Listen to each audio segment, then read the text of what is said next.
Mobile Legends craze has swept the Philippines by storm. But out of this nation of gamers, a courageous few have dared to rise above the rest. Enter the first ever Mobile Legends professional scene, where gamers become pros and the daring becomes legendary. Smash them! This is the story of MPL. The first season of the Mobile Legends Bang Bang Professional League Philippines was the true start of the Mobile Legends competitive scene in the country. With the help of MET Events, the most established esports events organizer in the Philippines, the MPL scored the country to find teams willing to compete for the unprecedented prize pool of over 2.5 million pesos.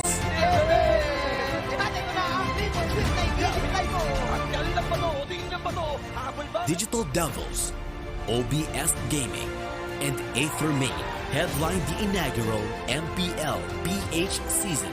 Top players such as Rigo, Yaku, Zapli, Pakben, and Jeff Cutie Forever also made a showing in the tournament. Popular community figure Akosidogi also made an appearance, not just as a shoutcaster and a pro scene pundit, but also through the team he helped groom himself.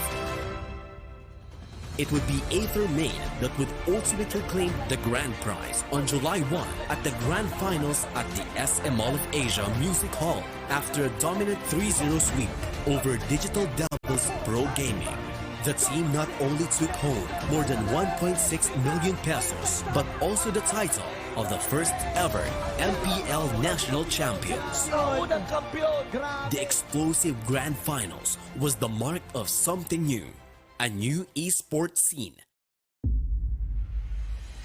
The second season of the MPL started with the news that Bren Esports, the current kings of mobile esports, had acquired Aether Main's roster.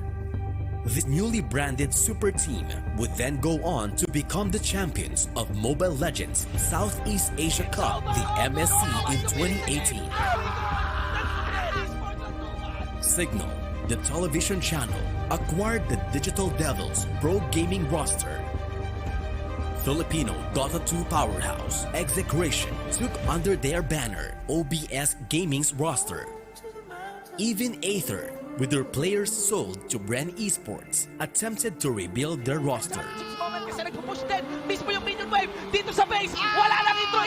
The second season of the MPL would find Signal Ultra dethroning Bren Esports, creating the first true rivalry of the league.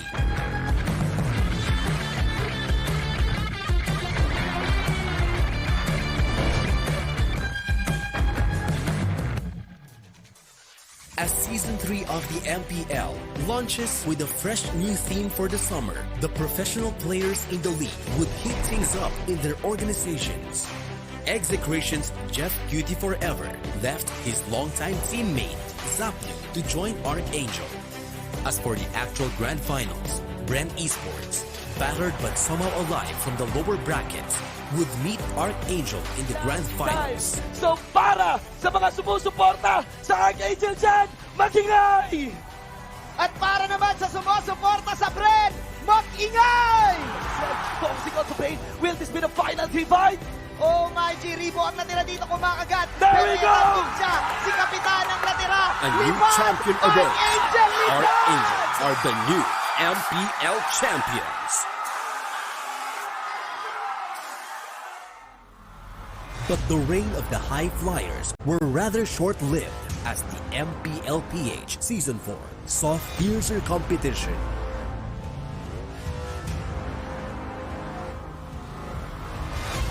Geek Fam and ONIC PH, the two teams from the main qualifiers, came in with guns blazing.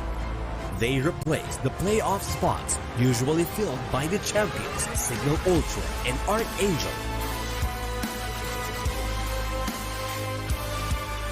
Though Geek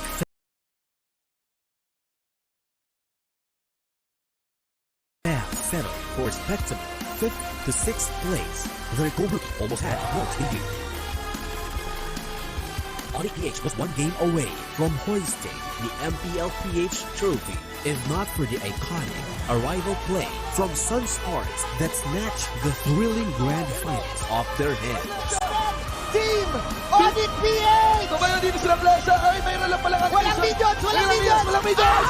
Walang videos! Walang videos! Ay, God!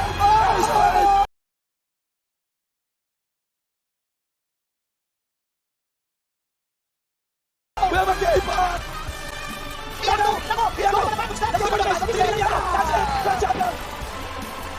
Although both of them were still bestowed with the honor of representing the Philippines in the first ever M1 World Championship, their rivalry is only bound to intensify. After 4 exciting seasons of the MPL, the league has still yet to have its first 2-time winner. Those who used to be on top are now gone, and with the chaotic roster shuffle that transpired in between seasons, those who were once friends are now foes. These are signs that the league, after 4 seasons, is still filled with close games, miraculous upsets, and life-changing plays. Now, with the 5th season of the MPL upon us, who knows who will rise from the rest this time and claim the crown? Regardless of what happens, one thing is certain, that the Mobile Legends scene in the Philippines is alive, and there's no better time than now to start watching it. Welcome to Mobile Legends.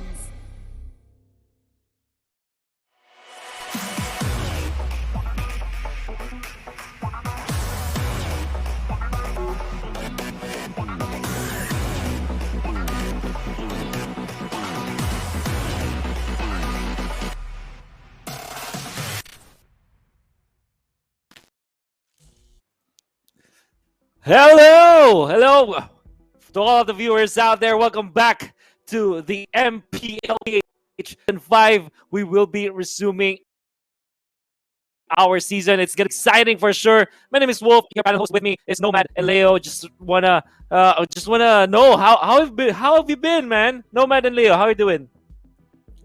Well, we're doing pretty great. I mean, it's been a dull couple of weeks, but I'm finally excited to see how our teams are going to be faring as we resume into the MPL. Things are different, but I'd like to say they're different in a good way, because the world is full of tough times. You know, we're going through a historical event, and we've seen a pandemic unlike this before in history. But I think we're also making some history right now, and it's the MPL PH online. So this is something else. Yeah. I'm so excited. I can feel the hype through the webcam, and I'm sure you guys are feeling the same thing. Yeah, well, definitely feeling the same. If you're a viewer, if you're new to this, if you don't know what's happening, basically, this is the Mobile Legends Professional League for the Philippines. We've already done the midterm, so we are at the second half of the regular season of MPL PH Season 5, which meant that we've already run through 3 weeks worth of games, and we will be conducting the rest of the 3 weeks remaining for the regular season completely online. Even the casting is conducted completely online. I think Nomad and Leo here are casting from their houses. I'm just so excited about it. So see that we will be having, I think, 2 series tonight. It's gonna be headlined by ONIC PH going up against ULVL. Nevertheless, I wanna just recognize the organizations that made this possible, of course. And this the whole MPL Season 5 will not be possible without Smart being our presenters. Again, together with the PLDT Smart Foundation, in partnership with Smart, we can help our frontliners as we stand together to be the real heroes in these challenges.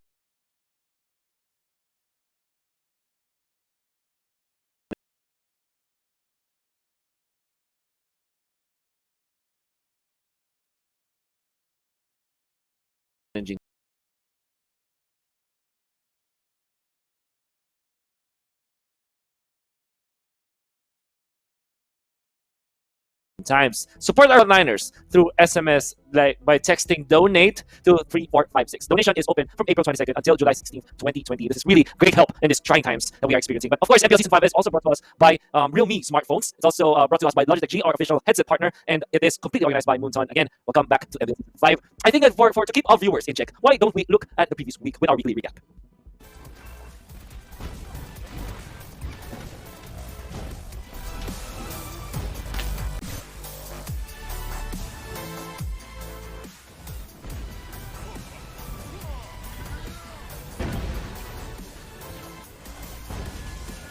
Turtle resurrecting soon.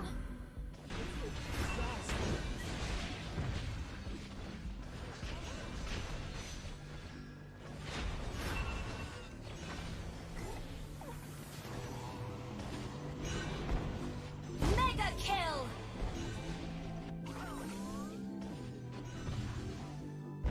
Turtle resurrecting soon.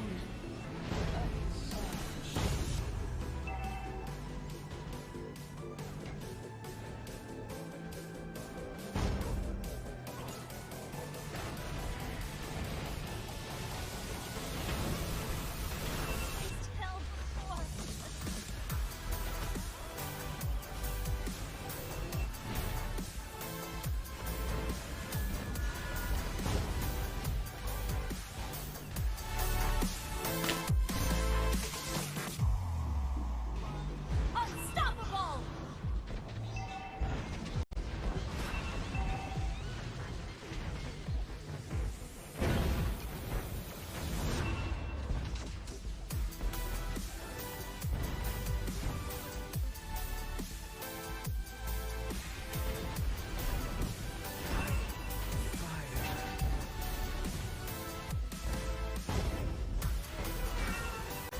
Double kill.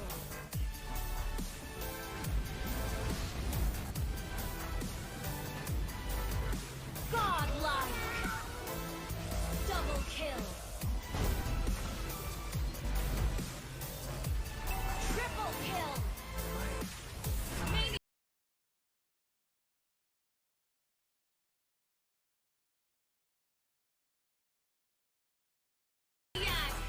Savage.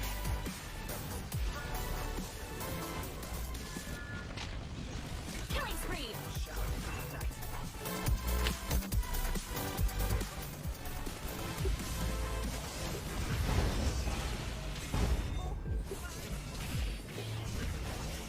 Double shut down.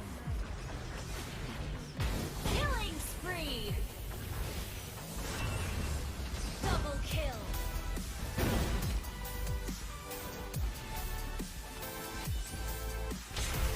Turtle resurrecting soon.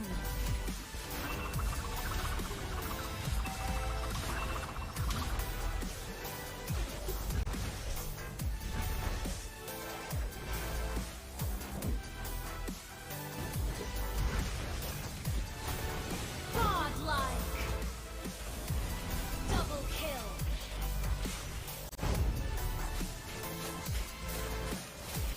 Double kill. Shut down. Killing spree. Double kill.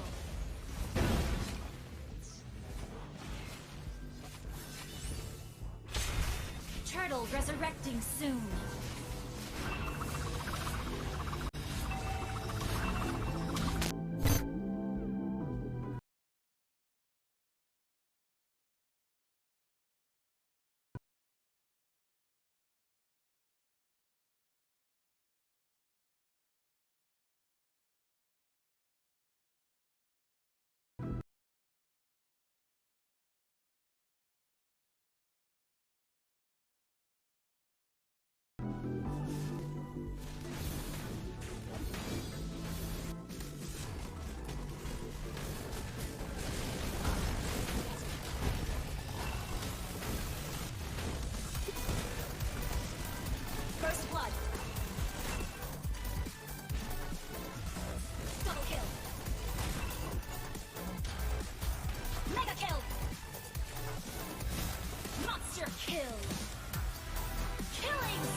Hello, or that was such a long recap. I think that we have refreshed our minds, to say the least, of what recently happened during the third week of the regular season. It will be completely different now, however.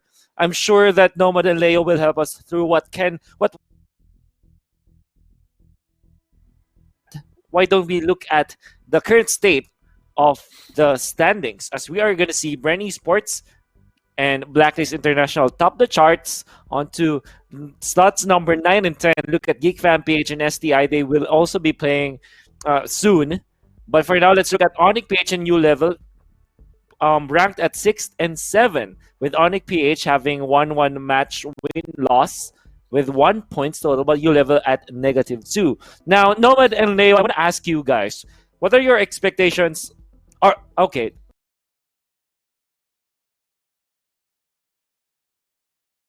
I'm sorry. The question is, what do you think it was the reason why ONIC PH, the second runner-up of the previous season, is now placing at 6th, and ULVL, one of the most hyped teams, now placed at 7th? Well, in terms of ONIC catching back to their mojo, I mean, they've been switching up their lineup, so to speak, in terms of their utilizing their 6-man, just like what we discussed before we even went live. And they make full use of their 6-man, unlike some of the other teams here where they just had them on standby on the side and not really develop a strategy that can work alongside with the main roster. And then on the side of ULVL, I feel like there's something off with their synergy, because I'm noticing that Basic hasn't been playing as much compared to what they were in the earlier weeks of the MPL. Interesting to say about ONIC. You know, the 6-man. It's an interesting position. At least it's I think something that we can consider. Just like the heyday of the coaches in season 3. So with that turnaround because of season 3's champion Archangel, maybe after season 5 we might see 6 men or 6 women in some cases come up strong. But I'd like to talk about ULVL a little more, because for ONIC, maybe they're going to sophomore slump. I don't know. They still have another half of the season to fight for points and make it, or at least secure their slot in the playoffs. But for ULVL, you know what? Their first few days, first few days in the league were strong, and then they slowly went down. And partially maybe it was because of their, let's say, more than unique draft, their unorthodox way of picking up heroes. Just as we saw in the recap, they started picking up Cyclops again. So I don't know what that's all about. We need to dig into that. We might see it here today. But for ULVL, I think it really was just a matter of finding their center once more. You mentioned it. Basic hasn't been playing, so they really need to rely heavily upon their other cores, Unseen and Chu. So with that being said, maybe they could be opportunistic here. They could make the most of ONIC PH finding their footing and getting back. Yeah, and I think that we'll know more about these teams in the coming minutes, as we kind of need to look at the meta in a while. But before that, actually, there's a weird way how casters are preparing right now, since we are in an online cast, and I think Manjin from the PH stream and the English stream as well will show us something on how he prepares. Look at this video. Battle, come on, battle. I'm a real game like rebel from Earth to space. We find a place to play, finding from Earth to space. Mobile Legends stop the race. Party on. Game on. Game on.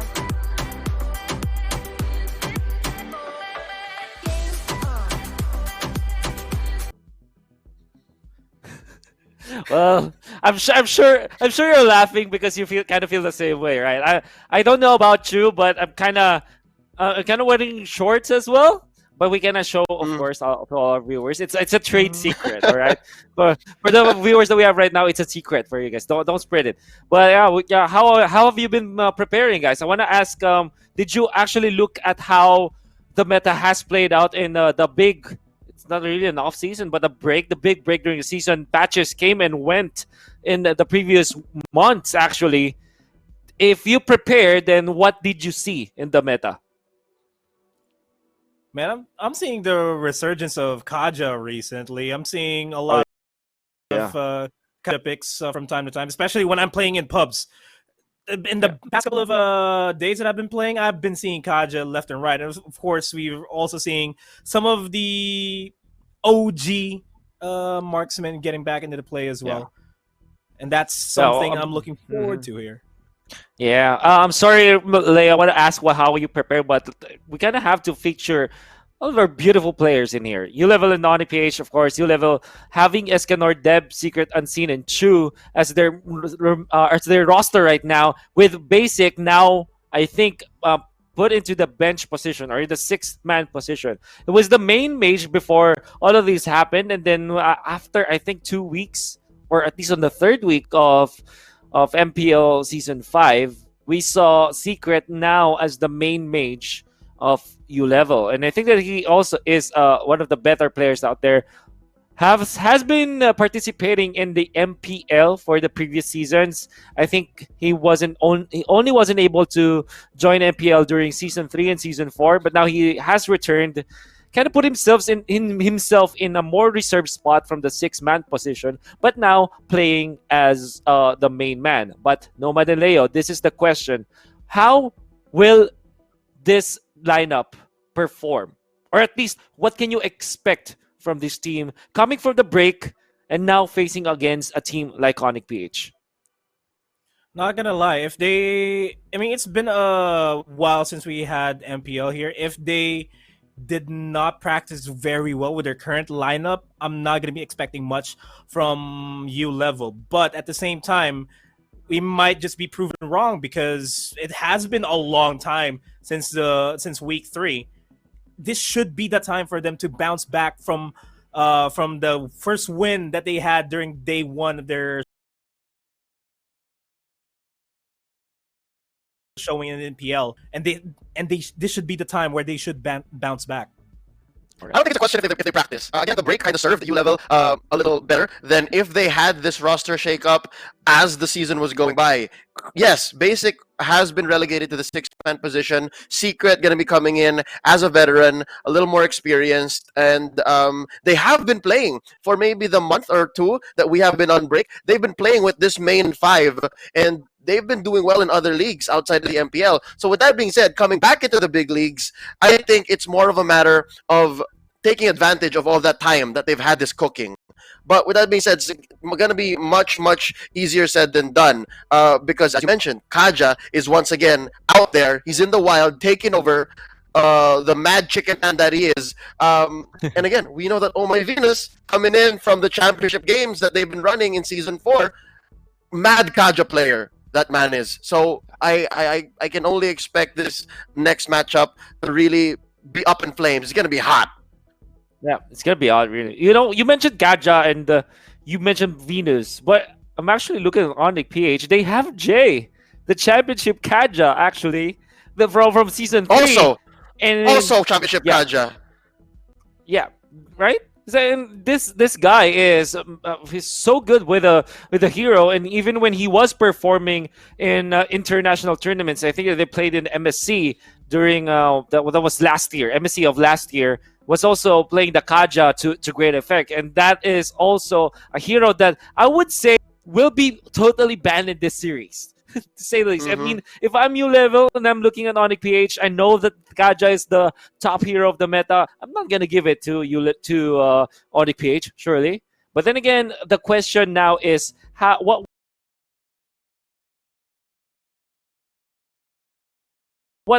what is the landscape of the meta? Nomad already introduced his findings of the recent break. I want to ask you, Leo, what else did you see in the off-season or the season break that we had, and what can we expect to see in the drafts? It's all about the rise and fall of the hyper carry funneling meta. You all know, you're all familiar with it. I think in the very last few days of our Arena live broadcast of the MPL, we've seen little sparkles of this. We've seen little trickles of the 1-3-1 or the 1-2-2. Just invest in 1 or 2 very, very hard, heavy core heroes. Yeah, today it's less of a prominent strategy and more of something that you have to really strive for. So with that being said, ULVL here and ONIC PH, I'm not sure they're both very capable of strategy side the realm of hyper carry, but I've seen it work even the people who say that hyper carry. So it would be great to see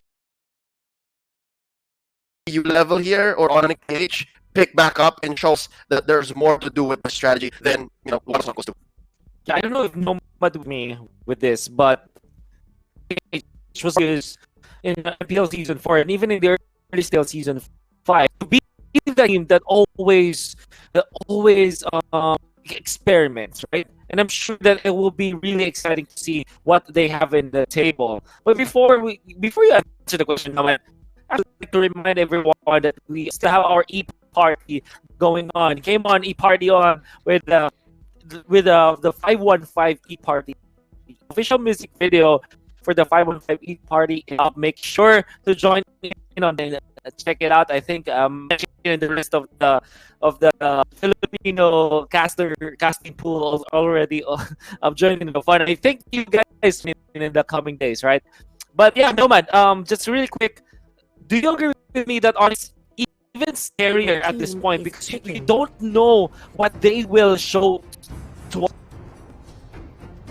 Yeah, I completely agree that ONIC PH has been the shaper of meta ever since they entered the MPL, and there's no doubt that they will find a way to revolutionize this meta and find into the groove and go back into the top 4. As expected, we see Harry, but this is something I'm surprised about too. Actually, Harith and sorry, no, I know it's being played as now, but Harith is forgotten. Leo, is this more about having a very good Harith player in Wise, or is it like what the meta actually? I think it's just a safe bet. And here, partially, I'd say maybe 30-40%. It's because they respect Wise, but I'd like to think it's a 50-50. But on the other end, though, saw ONIC PH planning out the Zask. This is obviously a very a sign that they respect. And the Zask has been wrecking face in the MPL in the first few weeks, and it kind of caught people off guard. So with that being said, this right here is a little more spelled out than that Zask. And sorry, Darren. Team is banning. Do you have any specific to look at when you're looking at ULVL? Well, in my head, I wanna always secure the Escan or Hero, and ULVL might have just secured that with the Thams. But what about you? Do you look at ULVL and secure the heroes for the players, or do you like the general grand scheme of drafting? For me, I'm rather looking at ULVL, just looking for the general type of draft, and I see them as the type of team that can actually work with the draft that they have presented against their opponents. But in times where ULVL would pick a hero that's completely out there, like you wouldn't know why he was picked in the first place, but still roll with it. And that's the beauty of ULVL, if you ask me. Yeah. Yep. I think the U in ULVL stands for unorthodox level. Because if you're gonna ask me which of the teams in the MPL right now are most likely to pick up heroes, like out of left field, it's ULVL or maybe Geek Fam, but ULVL in a much better space. So that just means they're executing that much better. So yeah, I think we're yet to see that crazy streak though. Yet there's still 2 more slots to see what happens. All right. Team is picking. How about you're gonna look at ONIC PH? They have Uranus, Claude, and Cho. I'm surely there will be adding up. Do you like so far ONIC PH have given us in the draft? Oh yeah, definitely. I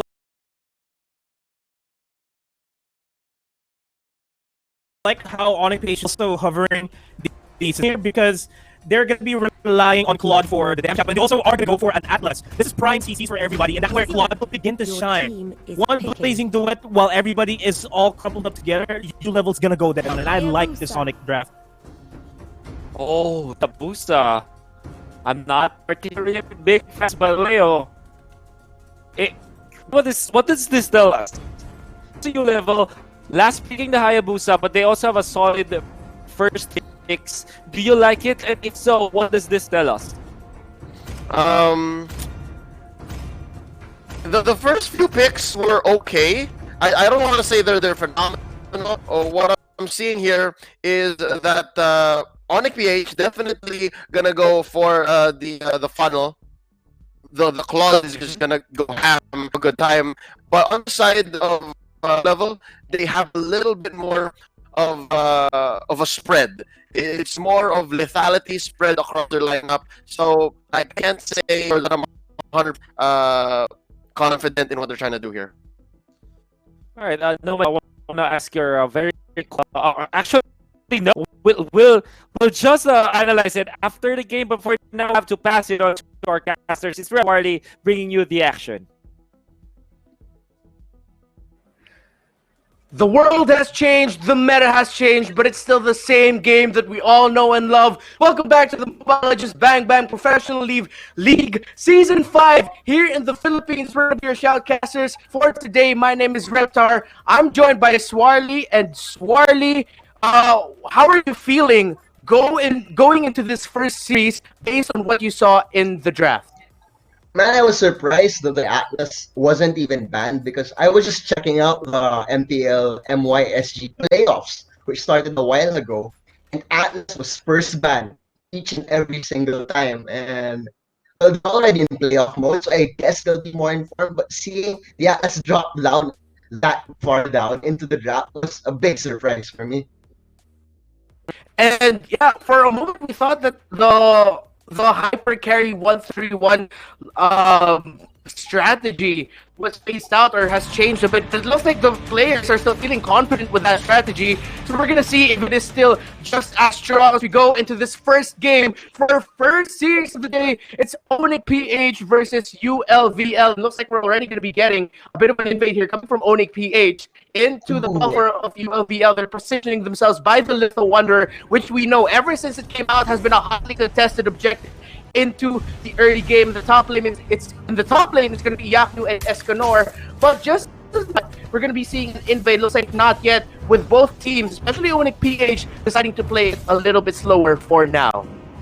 I mean, oh my Venus is in love with the flame shot. Apparently, the only player right now with that spell.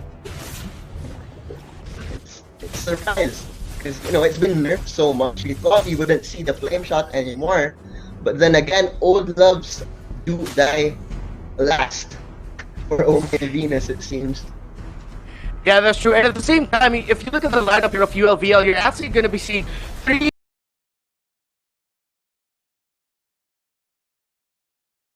pretty good dives there. So it feels like Oma Venus thought that he needed a little bit more insurance with the flame shot, being able to give a bit of a knockback slow. So if it's the Toms, the Jawhead, or the Hayabusa even, he's a little bit too comfy and decides to dive him since he is going to be playing that Sicilian. Then he has a little bit of insurance with that flame shot. Here in the middle lane, though, Wise and Jay trying to get Escanor, but he's still playing it safe in the tower. We're seeing them rotate around with the Claude, and that Sicilian and Atlas going around. So far, ONIC PH doing a little bit better doing this 1-3-1 setup.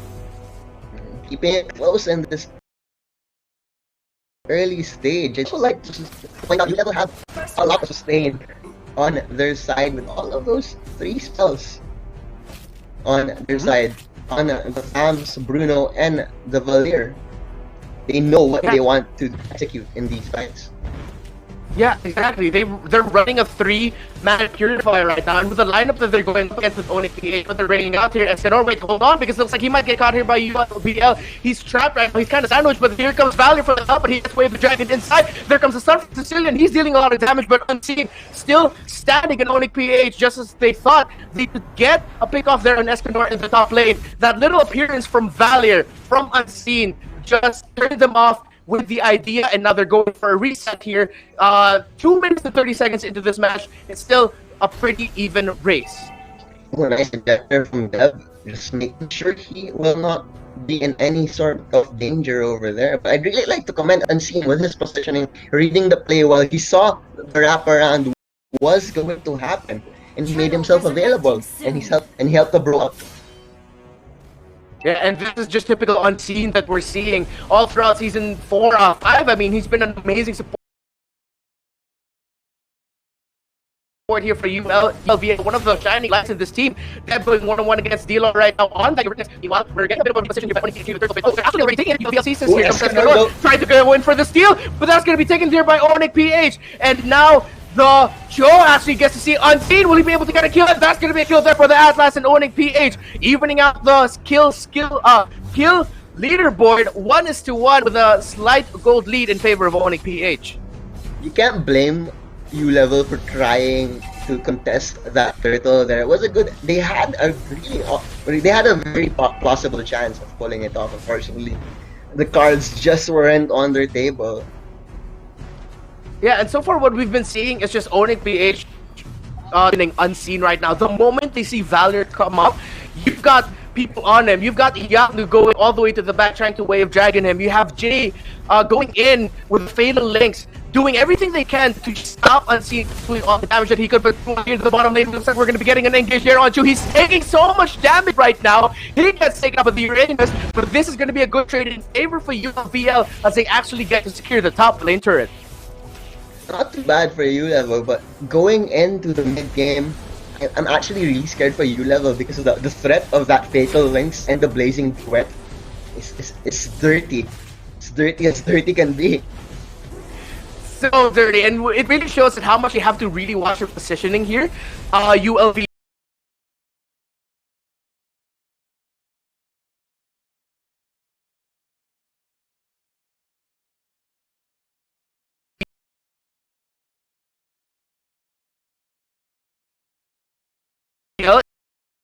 if they're not careful, they so many CCs raining down on them. Looks like we're going to be getting another push here by ONIC PH. They're going after this giant. Looks like he's going to be deleted real quick, but he's somehow going to extend to provide a little bit of wall. And the presence of the towers is enough to keep Chu alive here. I believe it's Dev. Dev was going down, but while all of this is happening so far, ULVL is focusing a lot of their attention on Secret being able to push the top lane and not forcing ONIC PH to go for a wild rotate all the way to the top. And that's going to stop for momentum just a bit.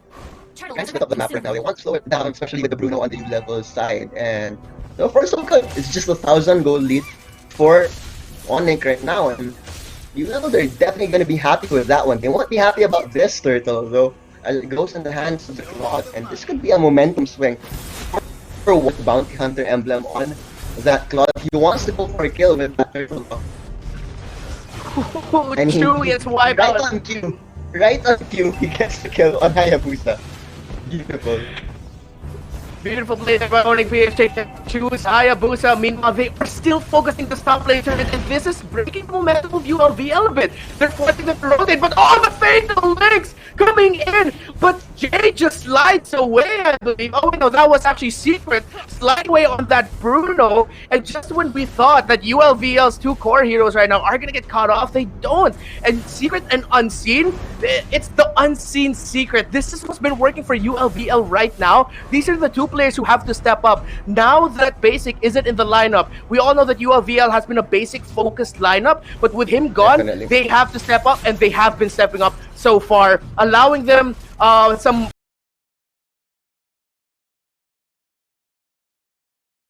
presence in this game with that aggressive top lane push. Look at that, just one more turret left for ONIC PH in that top lane. Definitely the duo Secret and Unseen. Big time for ULVL. We talk about it. They have always been a basic team, so this is like the post-basic ULVL.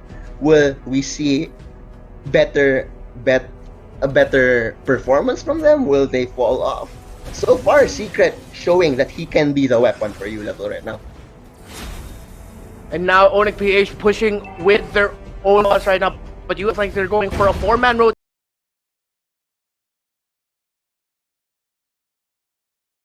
The middle lane goes down, but here comes the Atlas over there at the back line, but he's not going to be able to get any pickoffs there. Too dangerous for him. He goes for Yaku as well. He went for it, but then he took a step back and just thought, no, I'm probably not going to go for that. And so far has been the name of the game with ULVL. That push that they did in the top lane broke the momentum of ONIC. That yes, they have the resource lead, yes, they have the kill lead, and that's why they have the resource lead.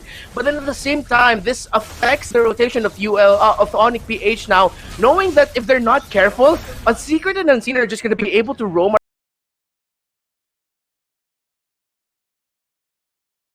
around, and it's going to take quite some time for them to respond. As we all know that Jay, especially that Atlas, isn't one of the fastest heroes that we have. Plus, we have yet to see a player impressed with Atlas since he has just been allowed into the mode as well. But Jay is doing pretty alright.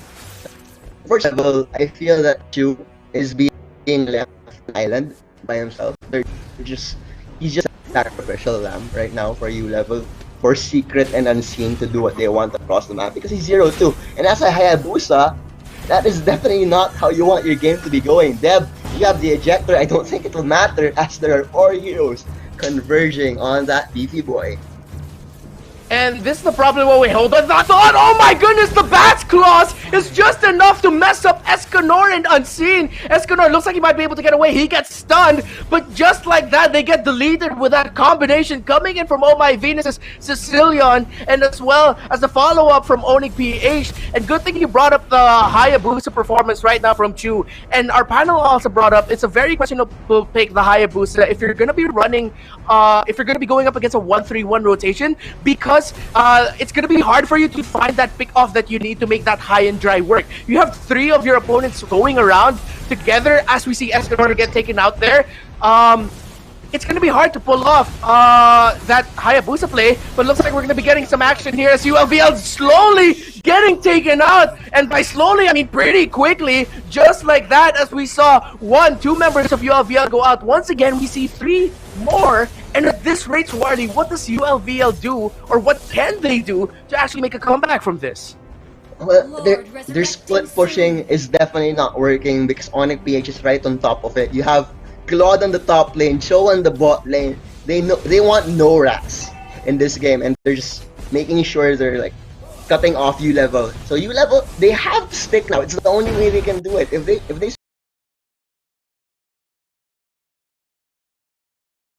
split off ONIC PH, they're right on top of it. So ULVL probably have 1 more fight left in them. It's just 7,000 gold. But they win a 5-1-5 fight. Oh my god, Secret is falling very, very low here. Oh my goodness, falling not quite low enough. Not even threatened. Just gonna teleport back home. And yeah, ULVL, they have 1 more fight. They have to win that fight. If they don't, it's over.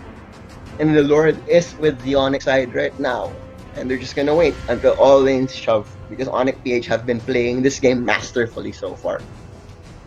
Exactly, and with the execution that ONIC PH has been showing here, ULVL has just been not able to do what they want to do beyond Secret and Unseen's top lane push. After ONIC PH got whiff of that and they went with their own counter push, it seems like there hasn't been a bright spot for ULVL here. Chu actually almost got Oh My Venus, and that would have been a great opening kill there for an engage, but they weren't able to convert. And now with the Lord marching into the top lane, ONIC PH here, if they play their cards right, Swarly, you might be right. We might just see one last team fight from ULVL as they might go for an end here. Dealar goes in, straight in for the dive, goes into the base, doesn't even care about the turret. Look at that spacing, that zone out. He gets caught off in the Bat's Claws. Secret taking so much damage just from the Sicilian alone. Deb as well, forced to just rotate a little bit. Now ULVL's focusing there onto the Lord, but ONIC PH looks like they're going to be going for the end game push. Blazing Duet is popped off by Wise, but it's not going to be fully effective there. Wave Dragon goes off. Hayabusa gets taken out. It's going to be 5-1v4 now in favor for ONIC PH. And looks like this might be their last fight. They get another kill. Their Jawhead goes out. And ULVL now with just 3 members left. Will they be able to defend this? They do get a kill there on the Atlas. Probably, I'm not sure if that's going to be from the turret or from the Way of the World animation ball bounce. But ONIC PH looks like if they're not careful here, ULVL might be able to turn this around. But Secret once again taking so much damage. Damage gets taken out by the choke. And with 3 minions, cannon minions right there, looks like that might just be it. And it was. The victory goes to ONIC PH. Man, if your Hayabusa is in that much poverty, you're not gonna win anything. And how ONIC adjusted to knowing that they were like just letting Chu solo and it wasn't working out for him. They just pounced on him. 0-3 on a Hayabusa. Barely had anything to his name. And you know, when you have that one important hero for the ULVL side just shut down so badly, it was just gonna be easy breezy for ONIC all the way. Yeah, and they tried to give room to Hayabusa. I believe that push coming in the top lane from ULVL was their attempt to try to give breathing room for the Hayabusa to be able to make that high and dry work, and then at the same time just get his own farm and try to beef himself up. But that's it for us now. Let's see what our panel thinks. Let's get back to Wolf and the boys. Thank you so much, Reptar and Swarly. Interesting commentary out there as we saw a little bit of a one-sided match from ONIC PH against the ULVL, but we still feel that it's more about the draft issues that ULVL had to answer and they weren't able to. Do you agree with me with that, Nomad and Leo?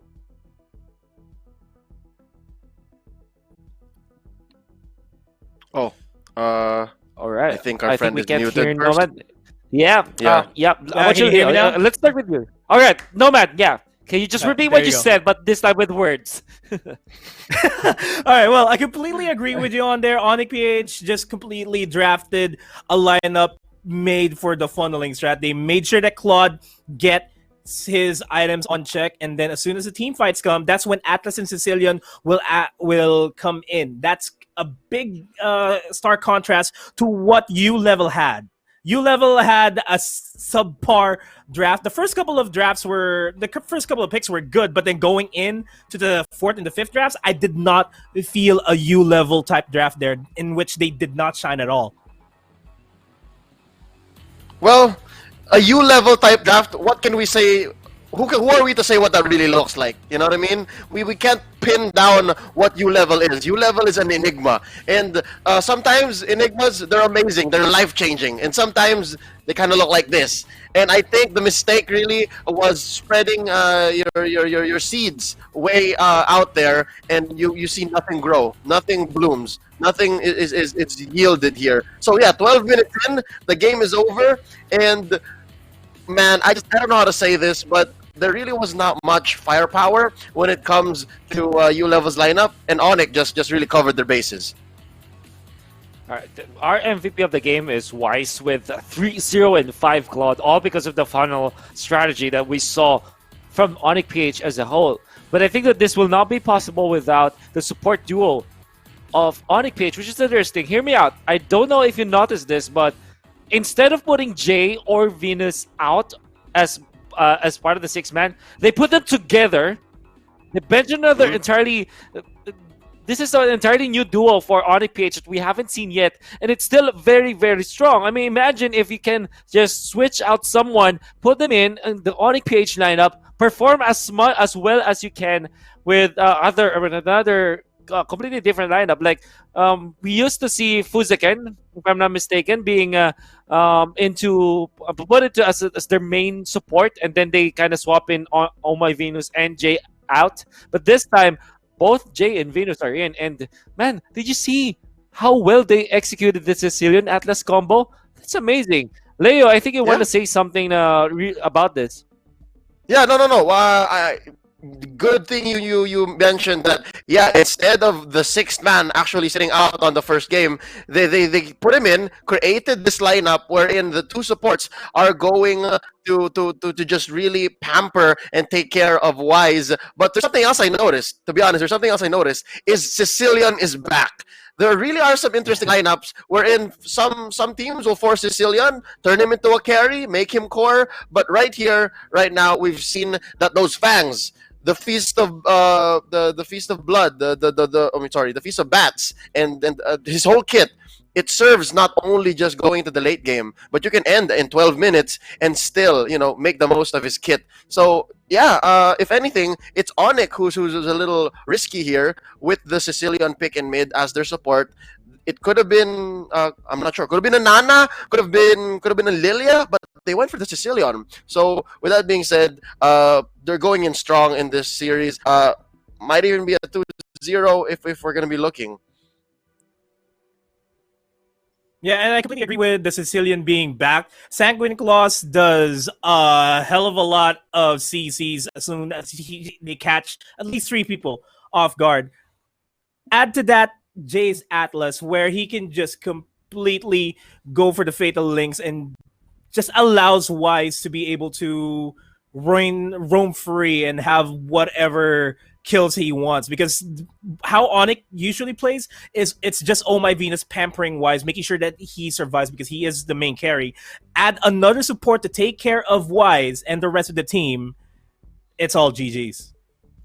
Yeah, I like that they kind of activate one another, right? The supports activate the mid laner marksman, and then this three-man gag squad or even a farming squad from Team ONIC PH also activated the side laners, which were what? Uranus and Cho.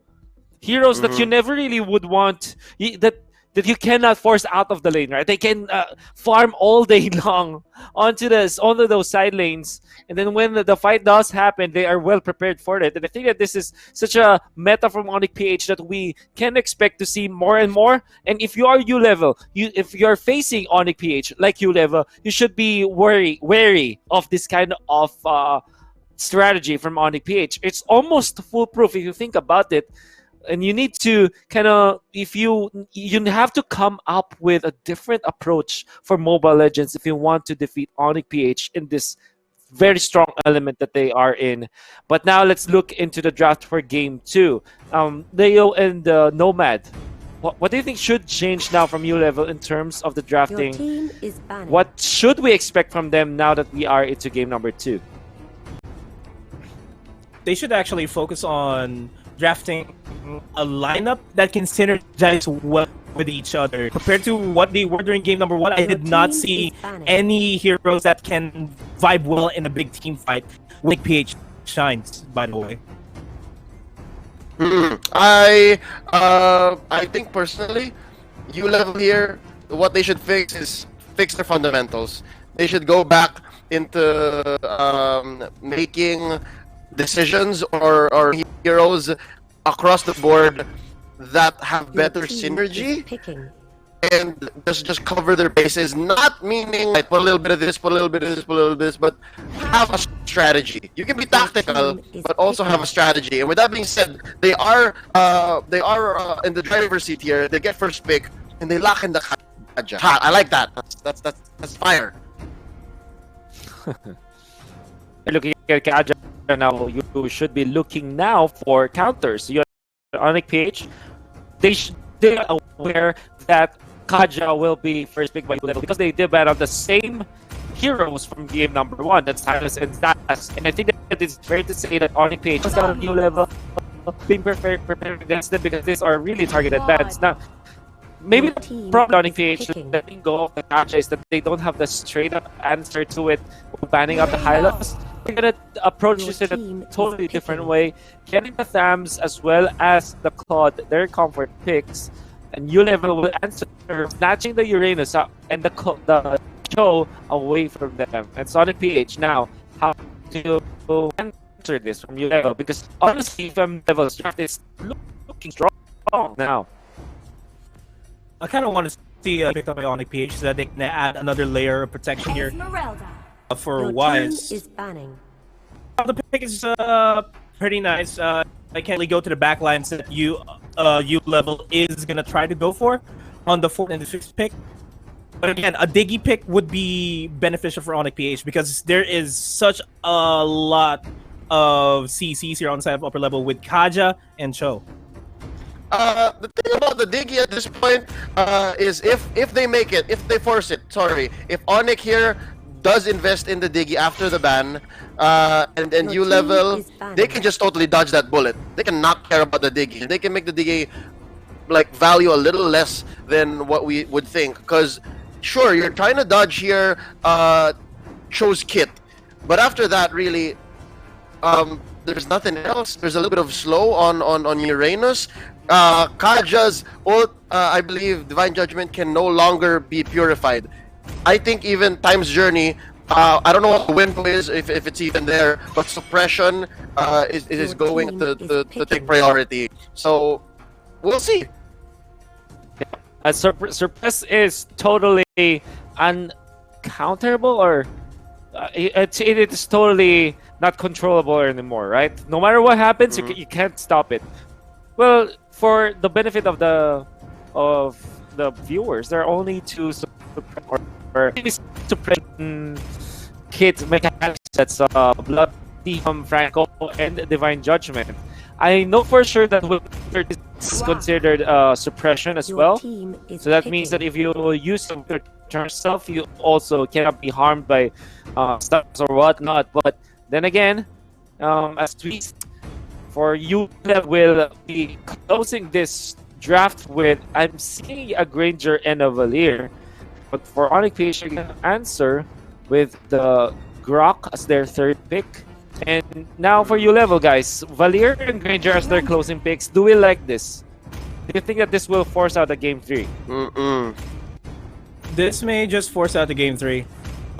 With the Valier in question here, as soon as Esmeralda jumps in, he can just knock Esmeralda back and just completely renders her useless, allowing upper level to just regroup and be able to fight back. A Sicilian being picked by ONIC PH, I don't think that's still going to change that.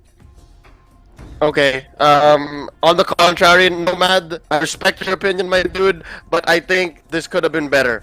The Valier here, sure, you can push back the Esmeralda, but Esmeralda's not gonna be on the Valier. Esmeralda's gonna want to jump on Granger, and the Granger could have much been better a carry or maybe even the Kimmy and just totally dodge the bullet on trying to fight team fights and just push. So I think again, ONIC PH won the draft. I personally think ONIC PH won the draft. The Granger could have been better. The Valier was okay, but I really think that maybe carry, maybe Kimmy. Those are what I would have gone for myself. Yeah, real quickly, Nomad, if Leo thinks that ONIC is going to win this, what do you think is in game number 2? If the Valier is going to be playing as a support in the early game and then transitions into a core in the mid to the late game, I still believe upper level can do this. That's how I see Valier in this lineup. Okay. So Nomad, a little bit of faith in Valier. Is it too much faith on the Valier for ULVL, or is it not? Leo thinks that ONIC PH is going to win. Well, let's see. Let's find out. I still believe that maybe Esmeralda and Claude will have a relatively free game in the early stages, which means that Claude will be able to take off in the late game. But we'll see. Maybe ULVL has something in their pockets. Maybe they have a super duper weird rotation that might just surprise ONIC PH. Maybe game first game 3, but we don't know. So find out with Reptar and as your casters. Take it away.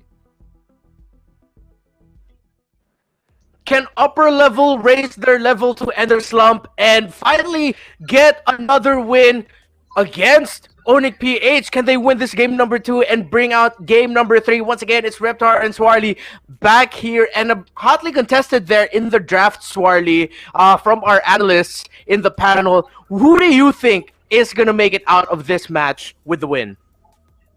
Well, Valier is a hero that has definitely fallen off recently, and Esmeralda is also a forgotten hero as well. There's only the 5th Esmeralda game of the season, which is like crazy compared to like season 3, when she was just the top pick all the way. Esmeralda more of a niche pick now. Let's see if ONIC have not forgotten how to play this hero. Yeah, it seems like ONIC PH have learned a little bit from MPL Indonesia and MYSG, as well as I believe the Esmeralda in Indonesia near the end of their season there rose in popularity and became more of a viable pick. So let's see if they'll be able to make it work here in the Philippines. In the bottom lane, we're going to see a one-on-one there between Dilar and Secret.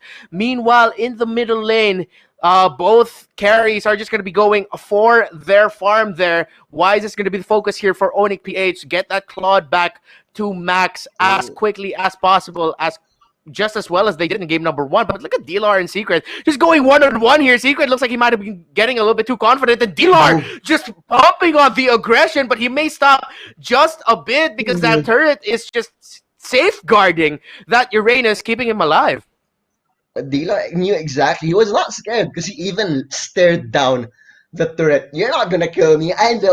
I know my limits, and he played it well. There is a bit of a swag factor as well against your opponent. If you're able to do something like that, Escanor has hit the turret quite a bit over in the top lane. Esmeralda actually going for a lot of farm as well earlier. Yeah, over in the jungle side. I believe this maybe the aggressive push coming in from Escanor wasn't completely expected here by ONIC PH, and that sort of stopped Iaknu's ability to farm. I feel like at this point, Iaknu would have wanted to be level 3, maybe closer to level 4 by now. But with the aggression being showed here by the Cho of Escanor, just sort of derailed that for a moment. Meanwhile, we're going to be seeing a 3-man rotation still going to be going around here by ULVL as... Oh, they got a 4-man here. Like a turtle pit. Looks like they're trying to get some pickoffs, trying to find someone wandering there, and looks like Jay wandered into the wrong bush as he still somehow survives, but choke. There we go. With that Death Sonata, getting a kill there, but off-screen Esmeralda gets a kill there as well. I believe so. It's going to be a 1-for-1 trade, but ONIC PH might have gone and stepped a little bit too far because now here comes the response from ULVL, but D-Lar still alive with Cotter Inferno, and they actually got to push back upper level. And Chu having a much better already in the first 2 minutes of game number 2 than the entirety of game 1. So, looking up for ULVL, just 500 gold behind, but with your Granger having such an excellent start as well as the Bounty Hunter emblem on top of it, they could be in for a much closer game this time around. Yeah, exactly. And look at the change in roles. Good thing you pointed that out because Secret is actually, who was playing the Bruno earlier, is now playing that Uranus. And Chu, who was on the Hayabusa, is going to be playing the Granger. So role shift there for these two members of ULVL. And so far, it seems to be working for them. Chu looks like he's much more comfortable playing the marksman role. And Secret's still shining there as that Uranus. Map control right now is the name of the game for these two teams. But with the turtle up, we might be seeing another clash. I believe Claude is already starting it there into the turtle. But the positional advantage is there for ONIC PH, and they get to secure that turtle without a problem.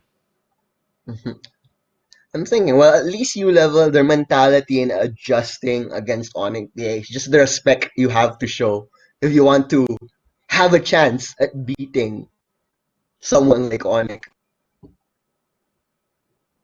Yeah, it's how they're showing it. It's really great right now, and maybe hopefully this means that we're going to see a game 3, but it's still way too early to tell. Raptor Machete already picked up there by Chu. I believe in terms of the advantage, it is still leaning towards Wise. The two marksmen, it's the Claude and the Granger. And Wise leading the charge right now. Look at that attack speed and the movement speed that he has. He's just able to chunk away a pretty respectable amount of health there. But oh no, meanwhile, here's the bottom lane. That wild charge hits Chu. He gets hit by the power of nature. And Wise is there. Art of Thievery taking the life there of Chu, who may have overextended a little bit. And a great rotation there by Claude. Exactly, bro. Stealing lives here is Wise. But I was thinking, like, that is the perfect example of the caster's curse right there. We talked about Chu, how he's having a better game, and he just gets picked off. 3 heroes just run at him. And if you're a Granger, you just have the Rondo. But after the Rondo, you're a sitting duck. Yeah, I feel so bad. Chu, if you can somehow hear us, I know you're in game right now, but we're so sorry for just jinxing your performance. Yeah, we hyped you up just a little bit too much. Yeah, every time. Oh my Venus and Escanor now though in the top lane. Oh, Jay is there. Escanor will be able to get away from this wild charge. Might not be committed just yet, but Iyaknu just stopping the tracks of Escanor, but he gets a flicker away. Oh, that Guardian's barrier! Where are you going? That checkpoint by Jay! And just like that, Escanor could not get anywhere. We get a divine judgment there onto the Claude, but he gets to get away from Unseen as well. That's just great response from ONIC PH, especially by Jay. Greatly timed Guardian's barrier. Yep, perfectly timed. And while they were chasing it, while they were chasing the throw, Esmeralda was just shoving the top lane. So the objective is still very much in sight for ONIC PH, and they get the turtle as well. Now a 3,000 gold lead. But in terms of map presence, ONIC PH are definitely threatening ULVL everywhere right now. And another hero goes down, Valier just gets delete. Another lovely drop block, but Secret will be able to walk away. And once again, great capture there by the Sanguine Claws from Oh My Venus's Sicilian. And just when we thought ULVL had the upper advantage into the early game, very quickly it turned sour for them. ONIC PH with a comfortable 3.6k gold lead over upper level. Iyagnu just diving the turret, doesn't care about it, trying to get a kill on Escanor, but Jay is there for the sandwich, but they're going to be backing off. Don't want to overcommit this. They have a comfortable lead. They just need to amp up just keep doing what they're doing, because they're doing it right. Yep, definitely. Why rock the apple cart if it's working very well? Thams will go down here, but going back to what I was supposed to say earlier, ONIC PH's Oh My Venus actually showing a lot of mastery on that Sicilian, but oh my god, the caster's is right on point, Jay. Can't do anything to save Oh My Venus there. But yeah, Sanguine Claws isn't the easiest spell to hit in my opinion, because there is a slight delay before they actually close up. So you need to really predict perfectly where the enemy is going if you have no setup whatsoever. But Unseen, he has his eyes on to Jay here, and they'll just run him down. The Rock is dead. Yaku over there though with that Esmeralda, there are two members of upper level close by. Make that 3 because you've got the Valier there. Deb trying to find it out for this blue buff, purple buff. Let's see who's gonna get it. Looks like it's gonna be secured by, was that secured by upper level, or I think ONIC PH actually got a steal. We're going to see, but that bottom turret, that first bottom turret of ULVL finally goes down. A great defense so far by Secret on that Uranus. But right now, it is still ONIC PH's game. But ULVL, they might be. Oh, yeah. Are going for it. Chu gets taken out really quickly. ONIC PH are trying to turn this around. They're trying to get the turtle. And now ULVL are on the run as ONIC PH are just running wild on them from out of nowhere. Oh my Venus, just hitting skills from the other side of the rock, forcing back Deb. He's just tunnel visioning Deb right now. He doesn't get to run away, and Deb gets taken out. Secret blocked by the gorgeous barrier, and that's going to be a mega kill there for that Claude. And just like that, ONIC PH turning a situation that could have been in UL's favor completely around. And it was just Dealer, all Dealer. He was in possession, he knew exactly what was going on and gave ONIC PH more than enough time to adjust and rotate while Escanor was trapped in the top lane because the lane was pushing out. Just beautifully done by ONIC PH. A well-oiled machine, definitely, in this game number 2. Yeah, and we also have to commend Jay here. His Guardian's Barrier all game has been on point, man. It's like checkpoint after checkpoint. You got a quarantine pass. No, you don't. You're not going to get anywhere. We're going to check out that replay, actually. Look at Oh My Venus just focusing on Secret and Deb and that Guardian's Barrier, as we mentioned, just blocking Secret, who could have gotten away since he did have the Consecration speed boost. But no, that barrier just completely messed him up, and ONIC PH get another turret here. And it's just looking really hard right now for U level. What can they do? I'm thinking Shu, yeah, he had a good start, but after that ONIC PH wised up. They knew, just shut down that Shu just like last game. And it's like ONIC PH have figured out U level so far without basic. They only have to focus on Shu, and it's working wonders for them. Just as when we mentioned, it's like, oh, I feel like we're just jinxing all the players right now. Chu, though, still in a respectable 3-2-1, but nothing compared to Wise, who has no deaths. Oh my goodness! Once again, upper level gets caught out by the Sanguine Claws, interrupting me, but please do, because, oh man, ONIC PH are running wild. It's just Escanor left, who wasn't there, and just like that, from out of nowhere, ONIC PH just wiping out upper level, and Escanor can't even split push. He has to defend, but 5 versus 1, I'll take the 5 and make that 2 back-to-back wins for ONIC PH. Oh my Venus, definitely my MVP of that game. Yes, Jay had his blocks, but oh my Venus's Sanguine Claws were just a thing of beauty. I have to give it to you. You are my MVP. 1-1-9 on that Sicilian. They just shut down Shu, and it was once again a very easy win for ONIC PH. Much closer than game 1, but that's still not saying much. Yeah, and we're seeing just how it seems like even after the break, even with the adjustment in their strategy, it seems to work really well for ONIC PH, as they just made this game look really easy. ULVL, I believe, after putting in Secret, they seem to have hit a bit of a stride, and we thought that going back here into the MPL that maybe they're going to start racking up their wins, but they were just completely outclassed here by ONIC PH. Great first series and a great welcome back to the MPL. But that is it. That has been it for me and Swarley so far, but we will be back because right now we're going to toss you on over to the panel to see what they think about that game. Here That was surprising, well, to say the least. Well, at least in the last clash, where it all snowballed in favor of ONIC PH, New Level wasn't prepared for that, and I think overall they weren't prepared for the strength of the Oh My Venus J connection with this Sicilian, really setting up for so much. Man, that last usage of the Sicilian was so good. The Sanguine Claws, there you go. But now, as we look into the highlights, I want to ask Nomad and Leo, what do you think about that game? Is this what you predicted that would happen at all, guys? That was not completely what I predicted to happen at all. They were completely rolled over by ONIC PH in terms of Wise and Iaknu just being able to rotate across the map and find some opportunities to farm.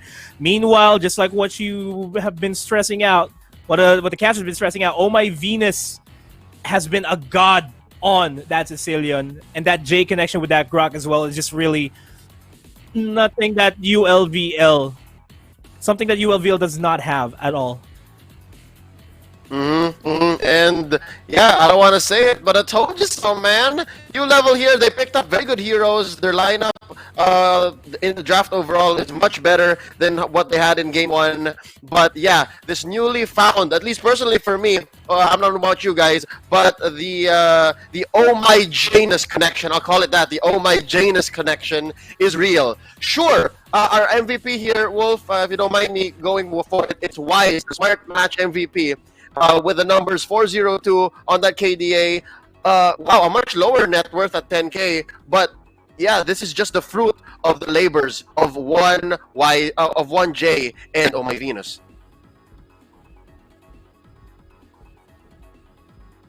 All right. Oh, sorry. I kind of got lost there. But yeah, I think I agree with you, with both of you, in such a manner that this game actually went in the favor of ONIC because of Wise and his performance. And then there were, I think no one mentioned a little bit about ULevel not really making the most out of what they have as in terms of their resources.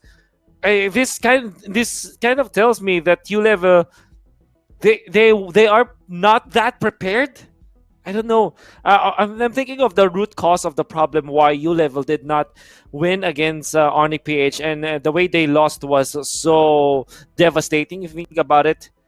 And here's the thing, you expect something out of ULevel in their draft, that they're gonna lose the draft because of this, blah blah blah blah blah, but not as bad as they lost today. You know what I'm trying to say? Yeah. It seems like they have a little bit of win condition, but they did not even reach that part. Maybe because of the fact that they have not prepared, maybe for the draft or maybe as a team. And I don't know if that was the case. How about you guys? What do you think is the root cause of this problem that ULevel has? I mean, it has been a big break, and ULevel, this performance is not something that you can accept if you're a part of the team, right? I'm gonna put an example here. Execration played without Zapnu during their first game, but then in the later part of the season, they played with Zapnu and they were able to work really well. Upper level, they played with basic, they won, but they still lost altogether. So are we saying we try to pull for a basic? Pull for a basic, yeah. Just go for a basic. Just make sure that, or someone someone to go for it. I don't know. Yeah. No. Yeah, I don't, man. I don't know. I think I get what you're trying to say, but I think that's such a drastic measure. I think we have to look at what we have first, right? ULevel, they have Secret. This guy is a very good player, but I think that he's not getting his maximum potential because he's not allowed to do so. And I think that there's maybe lack of practice for this team, but we'll see. That's ULevel versus ONIC PH. Surely they will have their own games in the future, but for now, we're gonna have to wrap this series up. Again, this has been MPL Season 5. That's the first series of the day. We still have another one, and the entirety of this broadcast is, of course, brought to us by our sponsors, Smart, and together with PLDT Smart Foundation in partnership with Smart, we can help our frontliners as we stand together to be the real heroes in these challenging times. Support our frontliners through SMS. Just text DONATE to 3456, and donation is open from April 22nd until July 16, 2020. Of course, MPL Season 5 is also brought to us by Realme smartphones and Logitech G, our official headset partner. And of course, this is all organized by Moonton. Nomad, Leo, I'm sure you want to say more about that series, but we kind of have to wrap up. Prepare yourselves, because I think that we still have a very interesting match, and that's going to be hype. It's Bren versus Execration. I know that a lot of viewers, a lot of fans are so excited about this, and I am excited about this as well. But for now, I think that we have to wrap it up with some of what we still have, and after this break, we'll see you for MPL Season 5.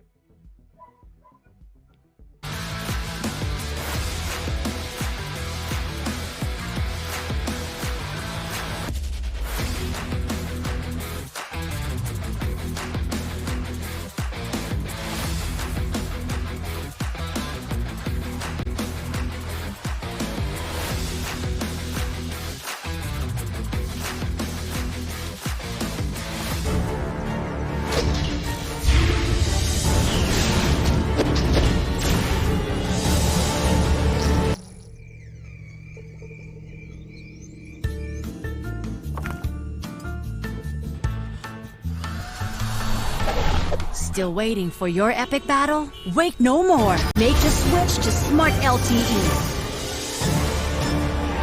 and experience greatness with the country's fastest mobile data network.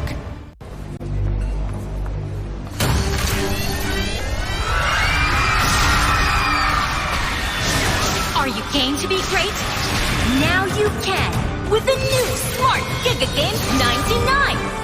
Get 1 gig data all day, every day, for Mobile Legends and more.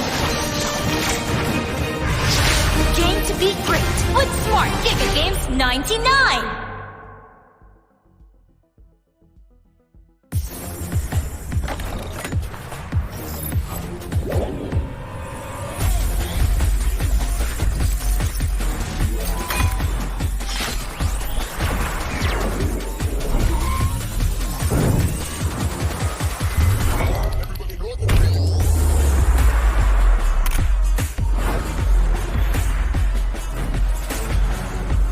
Realme 5i, quad camera battery king, Realme smartphone.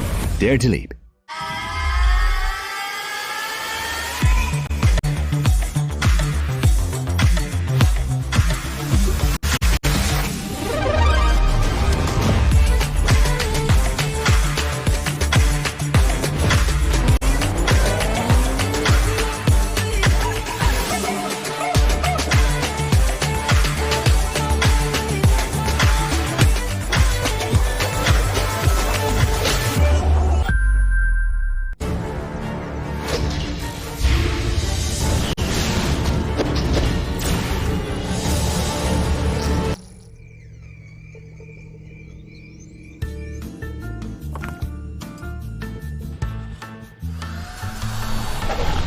Still waiting for your epic battle? Wait no more. Make the switch to Smart LTE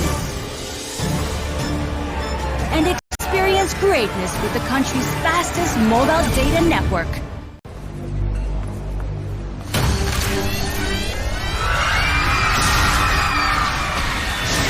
Are you game to be great? Now you can with the new Smart Giga Games 99. Get 1 gig data all day, every day, for Mobile Legends and more. Game to be great with Smart Giga Games 99.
Download for free. Mobile Legends Bang Bang.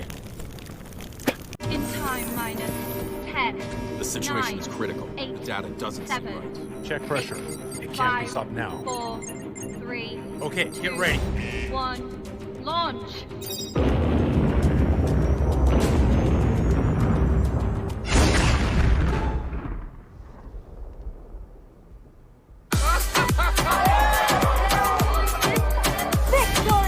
Game on! Party on!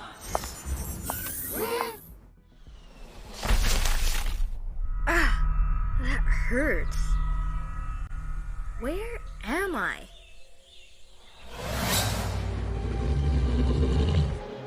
Stay back. Don't come near me or I will not go easy on you. Huh. You're hurt.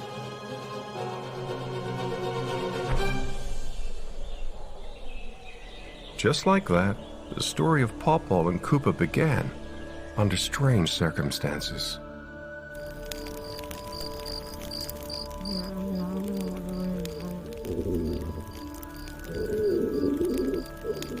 Wanna take a bite?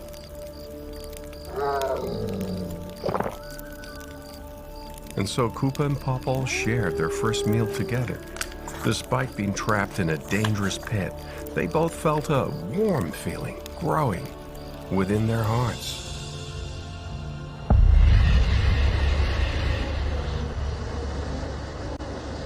Days quickly passed and our two little fellas didn't have much food left.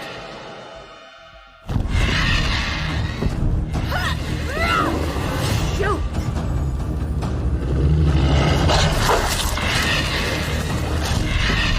Let me go!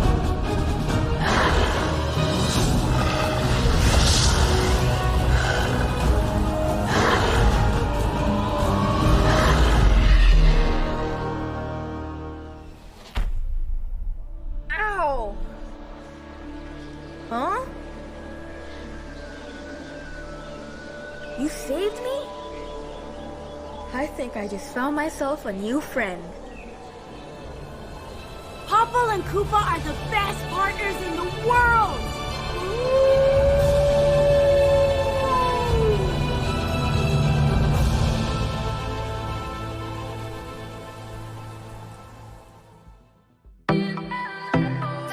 Time. Defeat the enemy, I'm full of energy. I can lead a team to victory. Got the first blood, too legendary. Taking you all out, go RIP for another layer. Ay. Let me see you moving, never gon' stop. Ay. Epic fight queen, that's so hot. Ay. Let's celebrate, we got two shots. Come and battle, come and battle. Ay. Let's hit the next level. Ay. Come and battle, come and battle. Ay. I'm a real game right rebel from Earth to space. We party, place to place, signing from Earth to space. Mobile Legends of the race. Party on. Game on. Game on.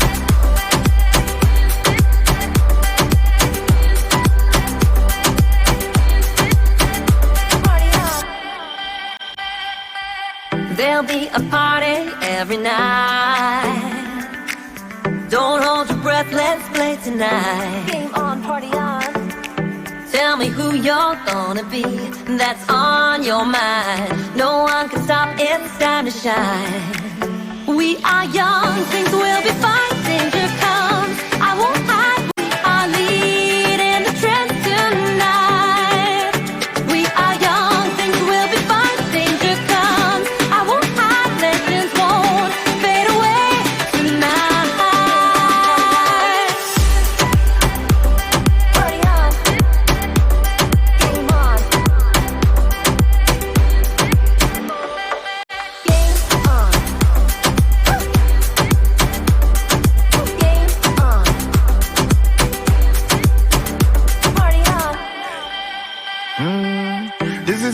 top in a session. One family, that's how we present it. We got fans from all over the world and come together and we show them how we do it. Form team, fight for justice. We all gon' make it worth it. We gon' fight for the purpose, fighting the evil with crystal brightness. Come and battle, let's hit the next level. Come and battle, I'm the real game right rebel. From Earth to space, we party, place to place. I mean from Earth to space, Mobile Legends start the race.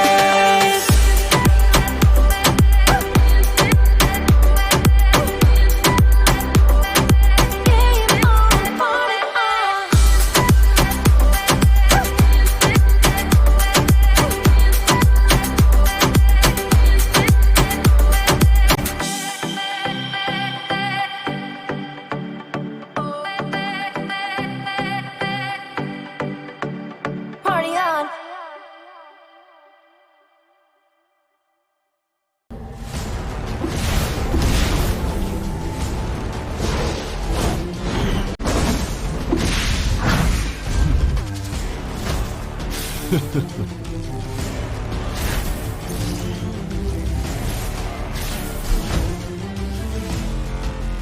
It's good to see you.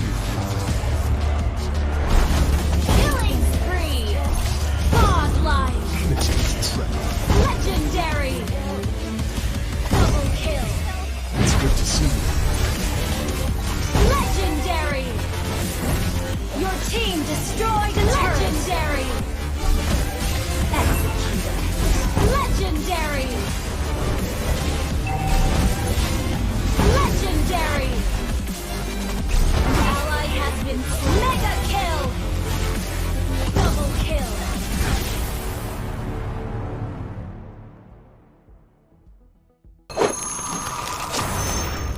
Download for free Mobile Legends Bang Bang.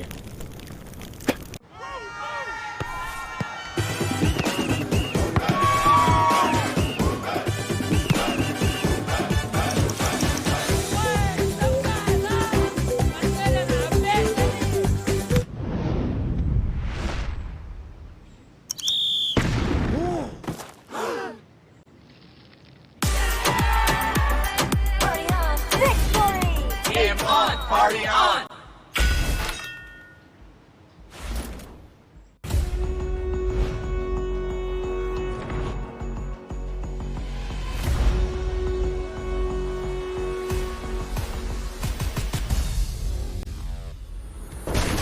Experience the youth suffering.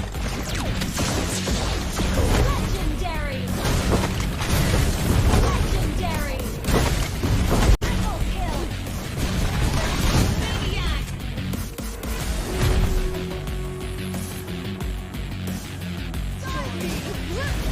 Legendary! Double kill! Greatest. Legendary!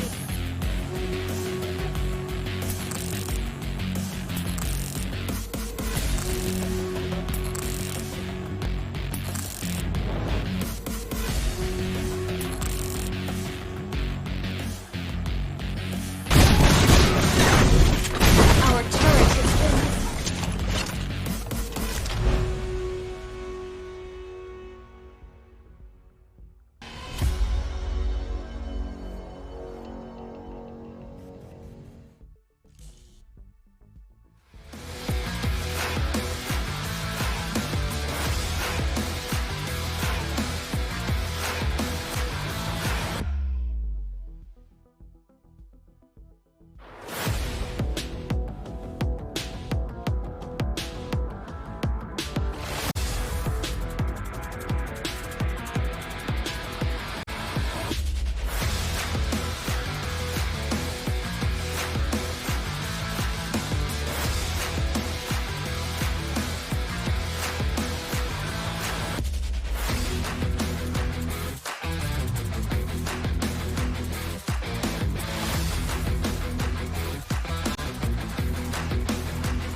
Back in action for the Mobile Legends Professional League Philippines Season 5 with the Wolf as your panel host and Nomad and Leo, your analysts for tonight. Man, lot of hype.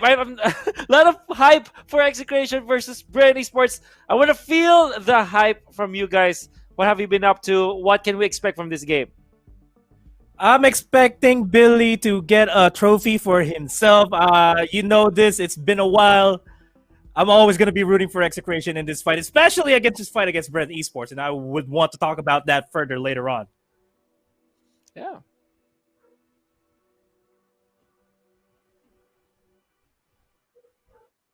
I think. All right, Leo. Let's There try you it go. again. I'm good. Let's try it again. All right, I'm sorry. This time with words. This time with words.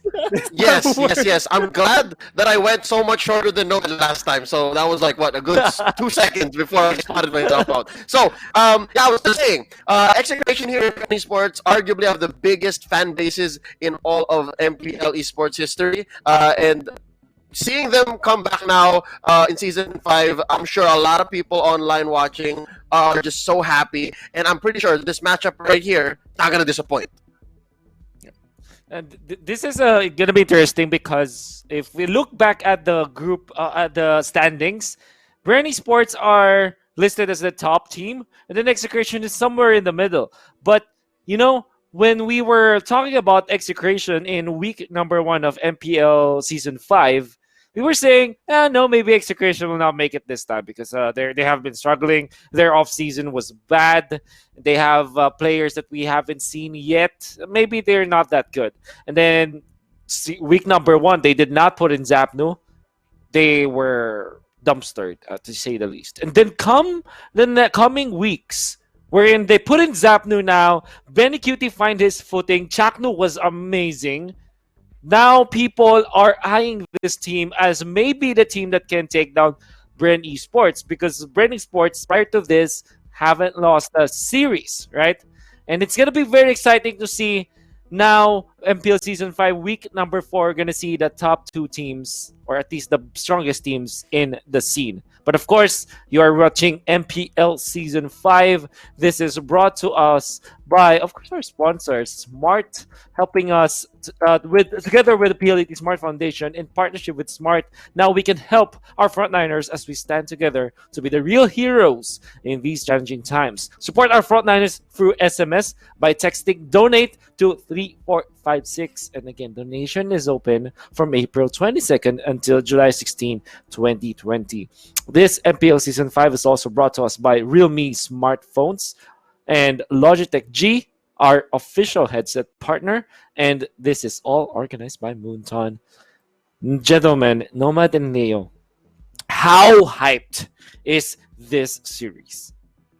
I mean, if you still can't get how hyped I am, let me just show it in my tone of voice. This is Bren and Execration. El Clasico, ladies and gentlemen. There's no doubt that we will be experiencing one of the best matchups that we can possibly see. Especially considering the fact that the Zap and Chat connection has never failed us from time past. It's still going to be an entertaining matchup. Yeah, but Leo, facing them, you know Nomad, these guys well, right? Mm-hmm. Yeah, facing them, Nomad is essentially the people's champion. You know, as much as we want to give Billy a trophy this season and maybe the season past and the season before that, these guys are your essential champions. They've won titles left and right, and this new lineup right here for Season 5. This is as powerhouse as it gets. And before the season started, we were wondering, really, can Bren with all of these buyouts, all of these signings, will they create the most dominant lineup? Because sometimes egos clash, and sometimes all of the powers combined, the synergies are there. Now they're proving us wrong, or at least showing us that it can work out. So this is what maximum performance looks like. Yeah, you may not like it, but what you're seeing in your screens right now, this is what maximum performance looks like. Or at least for the past 3 weeks of MPL Season 5. That's what we can say. As lastly, Carl TZ, Rebo, Few, Coco, and EJ, this team is a scary team Even when we were hyping about this during the start of the season, it wasn't that clean, but they still perform as to what we expect them to have, right? Because we expect Bren Esports as the top team of the season with having all these gold medalists. It wasn't that clean because they were facing against the top teams as well during their first matches, and they kind of lost some of it. Well, actually, they did. There's something that really rose from Bren Esports that we thought of them as this download team during their first 3 weeks, right? Or at least first 3 matches. Because they lose game 1 and then they proceed to win the series in a very dominant fashion. I'm not entirely sure if they have been over that kind of download game season, but in your opinion, Leo and Nomad, is this gonna happen again versus Execration?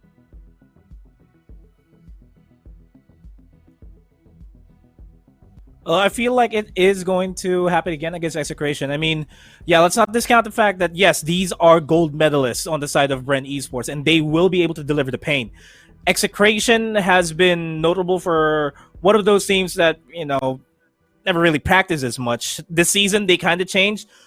But I feel like Bren Esports can still get the playstyle that Execration wants to go for. And they can completely turn the tables around them.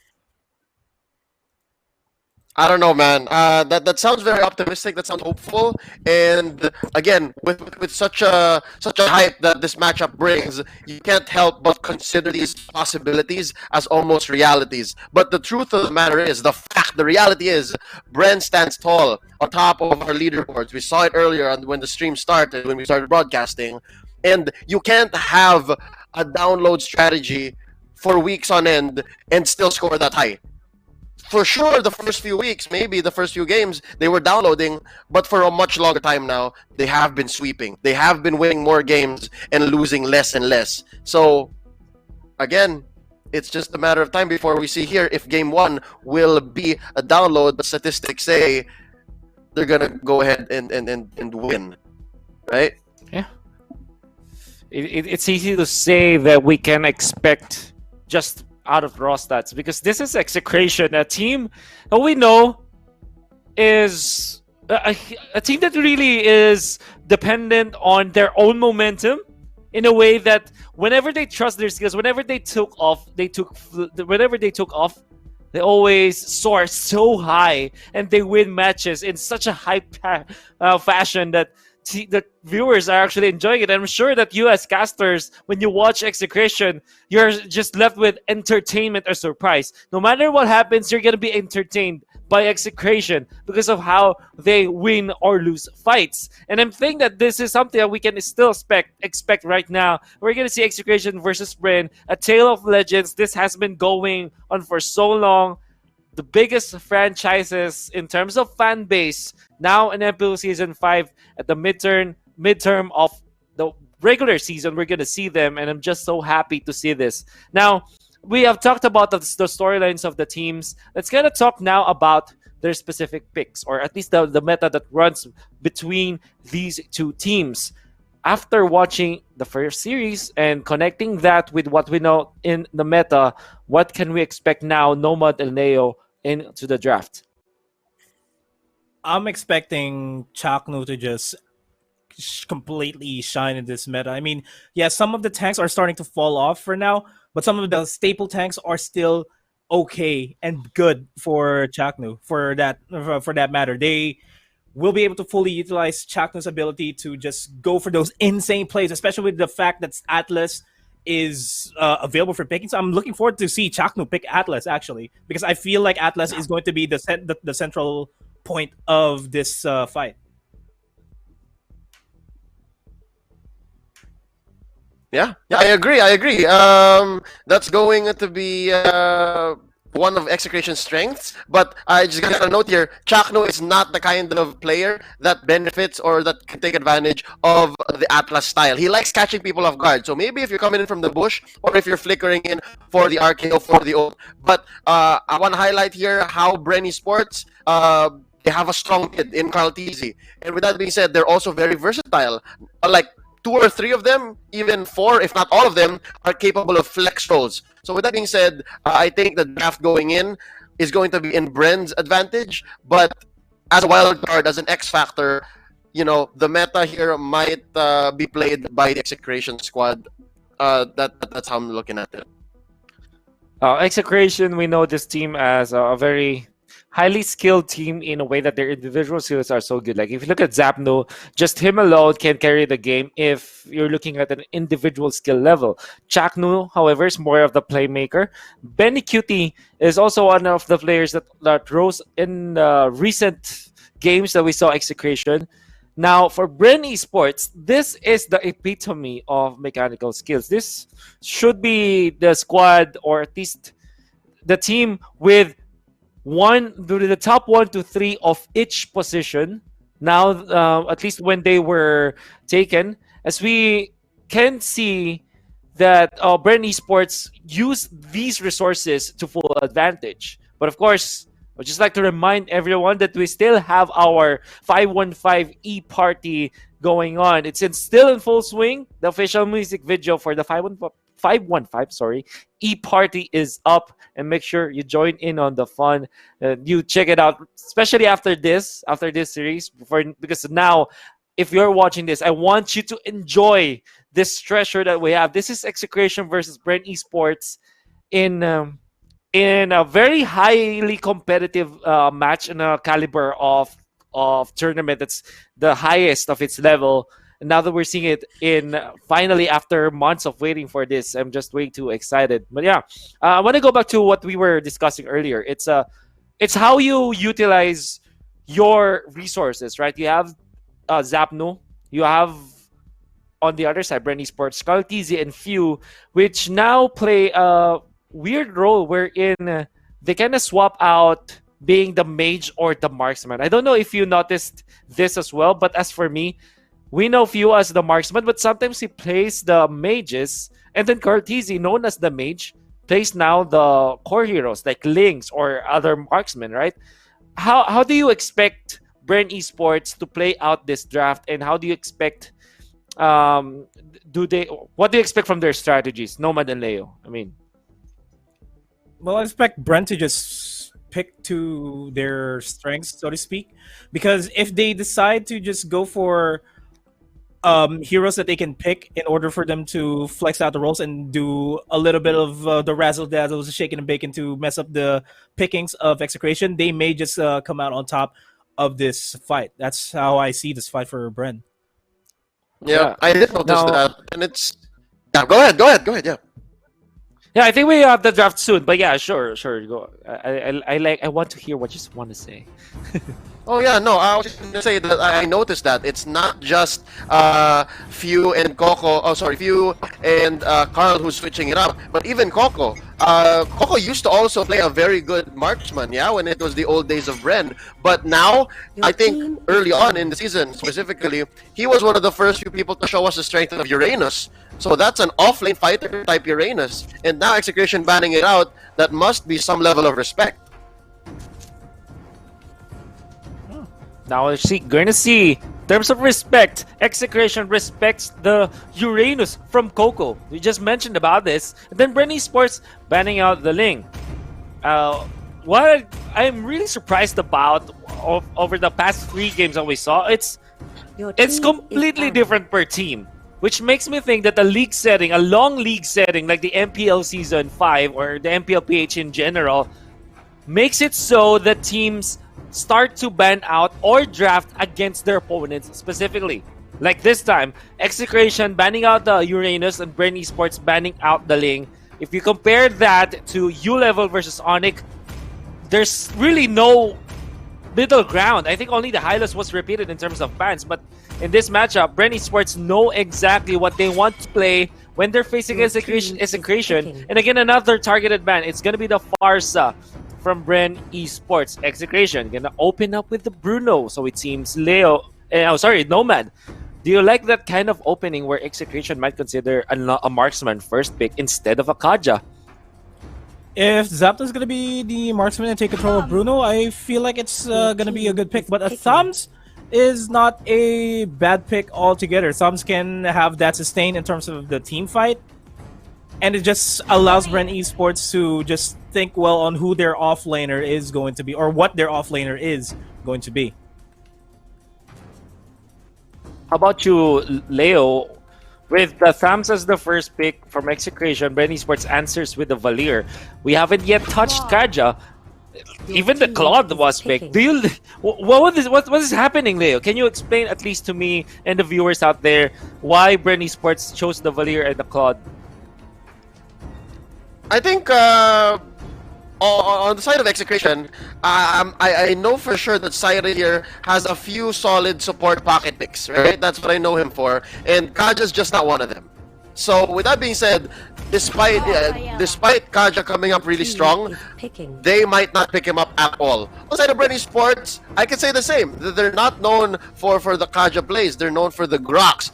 They're known for even the Kufras, right? They'd go for that. So yeah, the Kaja going unchecked or even left out here very early on, it's very characteristic of these players, these teams' histories. So yeah, the Claude being pick up here, especially the Valier, a great utility support hero. That's a nice start and priority for Bren. I can't say the same for Execration, but what I can notice is they're very dive centric already. 3 heroes in, they want to go in. Yeah. Wow. Okay, and just like as you said, teams will still veer away from the Kaja at least until we see the first set of picks. It's gonna be the Kufra ban from Bren Esports, which is surprising because we know that Bren Esports, they have a very good Kufra player, Lasty, but this time, of course, they don't want to give it to Chapnu instead. Other open picks here includes the Grok, and I'm not actually being surprised right now how Grok is not picked up by any of the teams, knowing that they also have very good Grok players. I mean, Lusty from Bren Esports and Chakno, they play a mean Grok. But let's see, Nomad, now that we are in the closing parts of this draft, what can we still expect from both teams? Well, we're going to be expecting that Grok being picked up by Bren Esports. That's a fact. And Execration, their choices of tanks here are actually pretty small now. I can understand picking up an Akai for that, but instead we're going to go for the heal strat. SS is picking. And Rafaela. Leomor's going to be a wow. Here. This is a weird but surprisingly okay pick from Execration, if that makes sense to you guys. Yeah. Well, for me, I'm really surprised about this. Leo, what should be the answer? I mean, this is weird. Oh no! I'm not sure if it's. I don't know. I'm surprised that you guys find it weird, but we've seen this from Execration before. We've seen them pull an all mid Leomord, just basically a tank. They're going to build Leomord into a monster, a Jaeger, a Panzer Shrek, if you will. Wait, is that what that is? Historically speaking. Anyways, what they're gonna do here is they're just going to. This is almost as funnily as it gets. Question mark, because they're going to just make sure that this Leomord is a monster as soon as possible. And what Bren Esports could do to answer it possibly is to build the Durans as early as possible. Yeah. Just get a Durans so that the Estes and the Rafaela get neutralized. That's one way. Yeah. Man, I like that you actually reminded me of that. I hate myself. I actually slapped myself after hearing, oh man, yeah, they did run this. It was it was one of the most entertaining ever. And I'm so happy that not only did we get to be reminded of this in just stories, but we are actually going to see it in action. Now for game 1 of Bren Esports versus Execration. Pedal to the metal, another potential El Clasico match that we are going to see. It's Execration versus Bren Esports, the biggest franchises of Mobile Legends here in the Philippines. Going to battle it out. The best of 3 series, and game 1 is going to be so hype. It's going to be very action-packed, as now we're going to pass it on to our casters. It's Raptor and Swirly once again. Take it away. I'm gonna be quoting Reba Rebo said this actually. Oh, yeah. I've heard Execration run a double healer draft. Let them try that on us, and I'll show them how I treat my patients. As we all know, back in Season 4 in the MPL, Rebo went under Doc Rebo, and I feel like that's just a little jab at them. And it looks like they really were expecting this, because this is the strategy that worked out for, I believe, Execration when they went up against SGD, when they were able to take a game away from SGD in that really fun game in week 3, if I'm not mistaken. So we're going to be seeing it back here. Knowing that Bren Esports is prepared for this though, do you think that the lineup of Bren is enough to counter this double healer support lineup from Execration? Swarly? Well, early game, it's going to be a bit harder. They have to itemize for it, like Leo said in the panel. It's all about the Necklace of Durans. But I personally will watch out for the Rebo plays if he does make them happen, because he says, I mean, if you walk the talk, you gotta show it, right? Yeah, exactly. If you talk the talk, you gotta walk the walk. Is that what you're trying to say? I'm not sure if that's how the quote exactly goes, but here we go.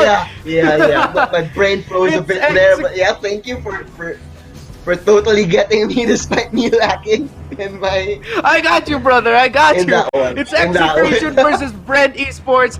It's the boys in black and white versus the boys in black with gold. This is the gold medalist Bren Esports team versus the fan favorite Execration, who, as our panelists pointed out, before we went under that hiatus, Execration were really finding their footing here with Zapnu back into the mix. Him and Chapnu have just been like playing really well in the last games that they played before we went on the hiatus, and at the same time, Benny Cutie found his footing. So let's see if, we're actually going to be going on a pause. Let's see if Execration can carry on that momentum that they found before we went on our hiatus. This is going to be a really fun match. Once again, it's El Clasico, Execration versus Bren Esports. Execration running a double healer support lineup that they actually got to make work.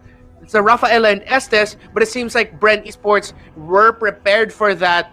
The question is, as I mentioned to Swarly, and I want you watching this right now in the comment section to mention if you think that Bren Esports lineup is going to be enough to go up against this sustained powerhouse Execration brought out.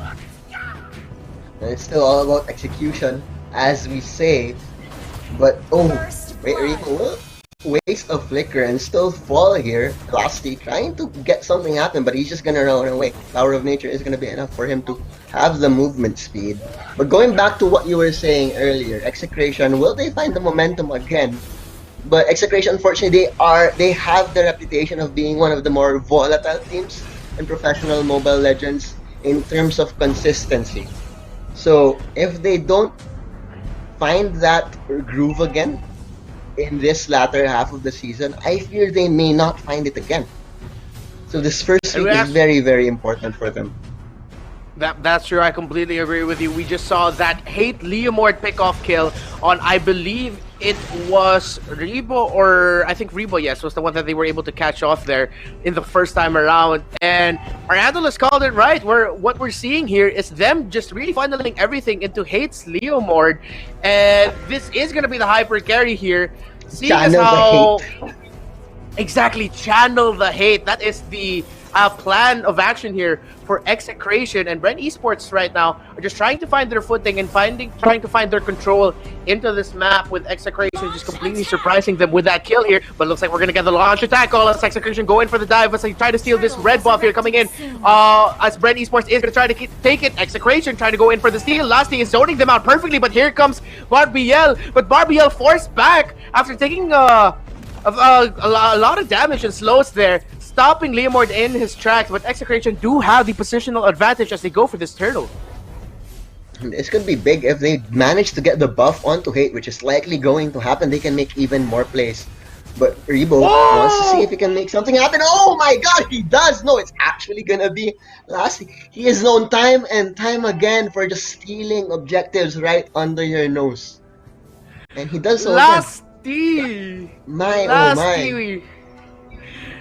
Wow, that last steal I hope Last that was hit yes. from Lasky.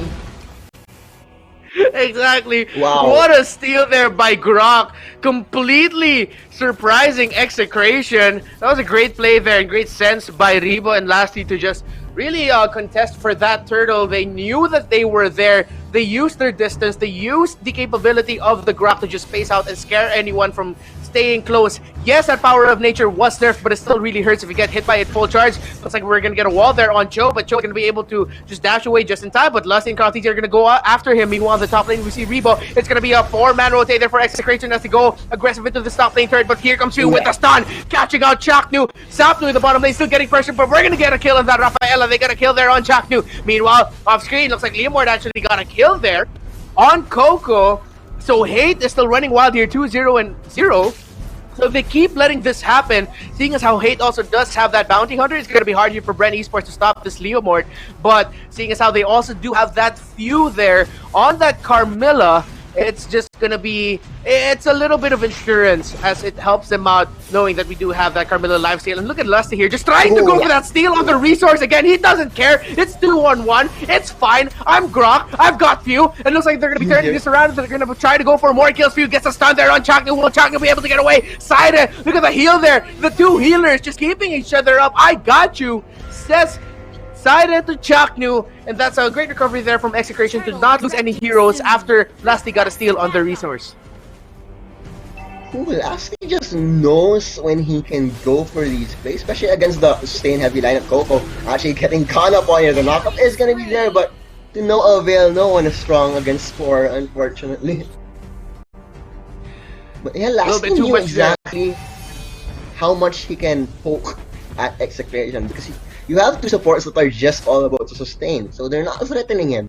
And Jawhead is one beefy hero.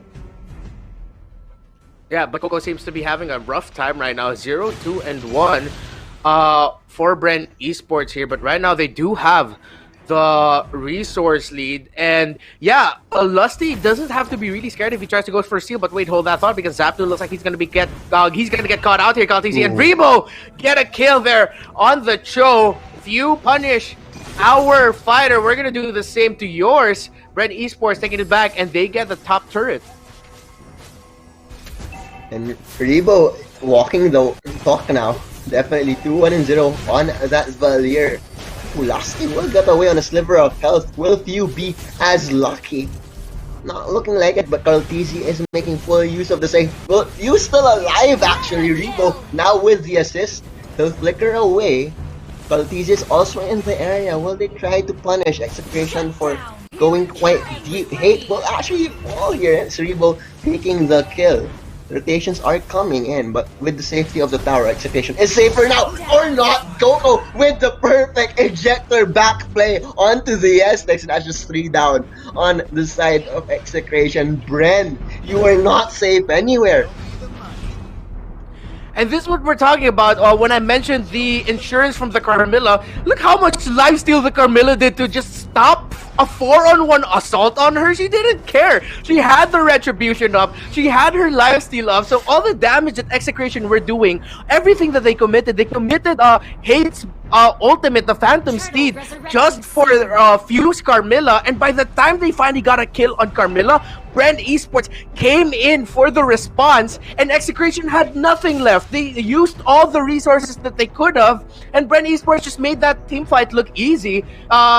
Some key pickoffs here, and yeah, Carmilla's few here might be the game changer for Bren Esports if he gets to do more things like that.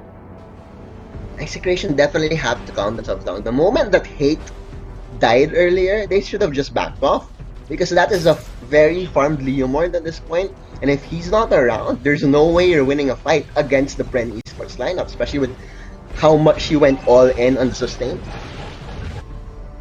Bren Esports marching down the middle lane now, though.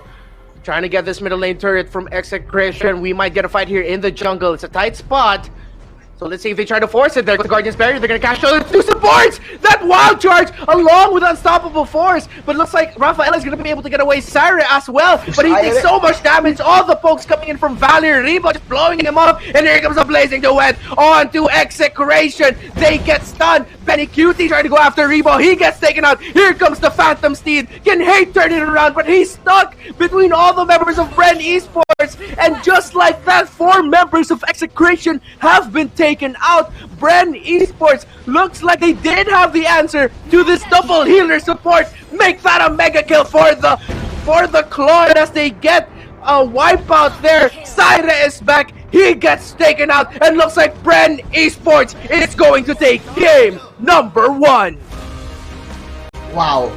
We talked about how important a necklace of Durans would be for this game, but it didn't look like they even needed it. With how they were moving across the map, Bren just read the movements of Execration perfectly. Sure, your Leo Mord is getting fat, you have 2 healers backing him up, but after he's gone, if you find a way to shut him off, you're not going to be able to do anything. And Repo definitely came to play. Lots of kills on that support failure. How much did he get in the end? 4, 2, and 5. Pretty impressive performance from him. Yeah, incredibly impressive. And I really have to say the turning point in this match was that moment where we saw Few just soak up all the damage coming from Execration. That 4-on-1. Few just soaked it all up. He had the retribution up. He had the lifesteal, healed through it. And I feel like at that moment, you also did point this out, Execration should have backed on there because they already committed everything just for their Camilla. By the time Bren Esports arrived, it was just too much for too little, and Bren Esports had all the opportunity in the world, which they took to turn that around, get the kills, and completely turn this game around. Game number 1 in this El Clasico is going to be going to Bren Esports, but we are going to be having a game 2, maybe even a game 3. But before that, let's see what our panelists thought about that first game. From Earth to space, El Clasico is a craze. Come in battle, and Bren came to bring the pain. Despite the cannon that is built upon Execration's fortress, it could not stand in the face of our, let's say, team that only is the one who is strong. Ladies and gentlemen, that's game 1. Wolf, what's going on? Yeah. All right. Let's talk about Bren being the only one who was strong. Maybe later. But yeah, now that we are in the cannon type of, or the tank type of the Panzer metaphor, let me look back into some of my limited military knowledge. No, where it can't reach you, and that's what Bren Esports did.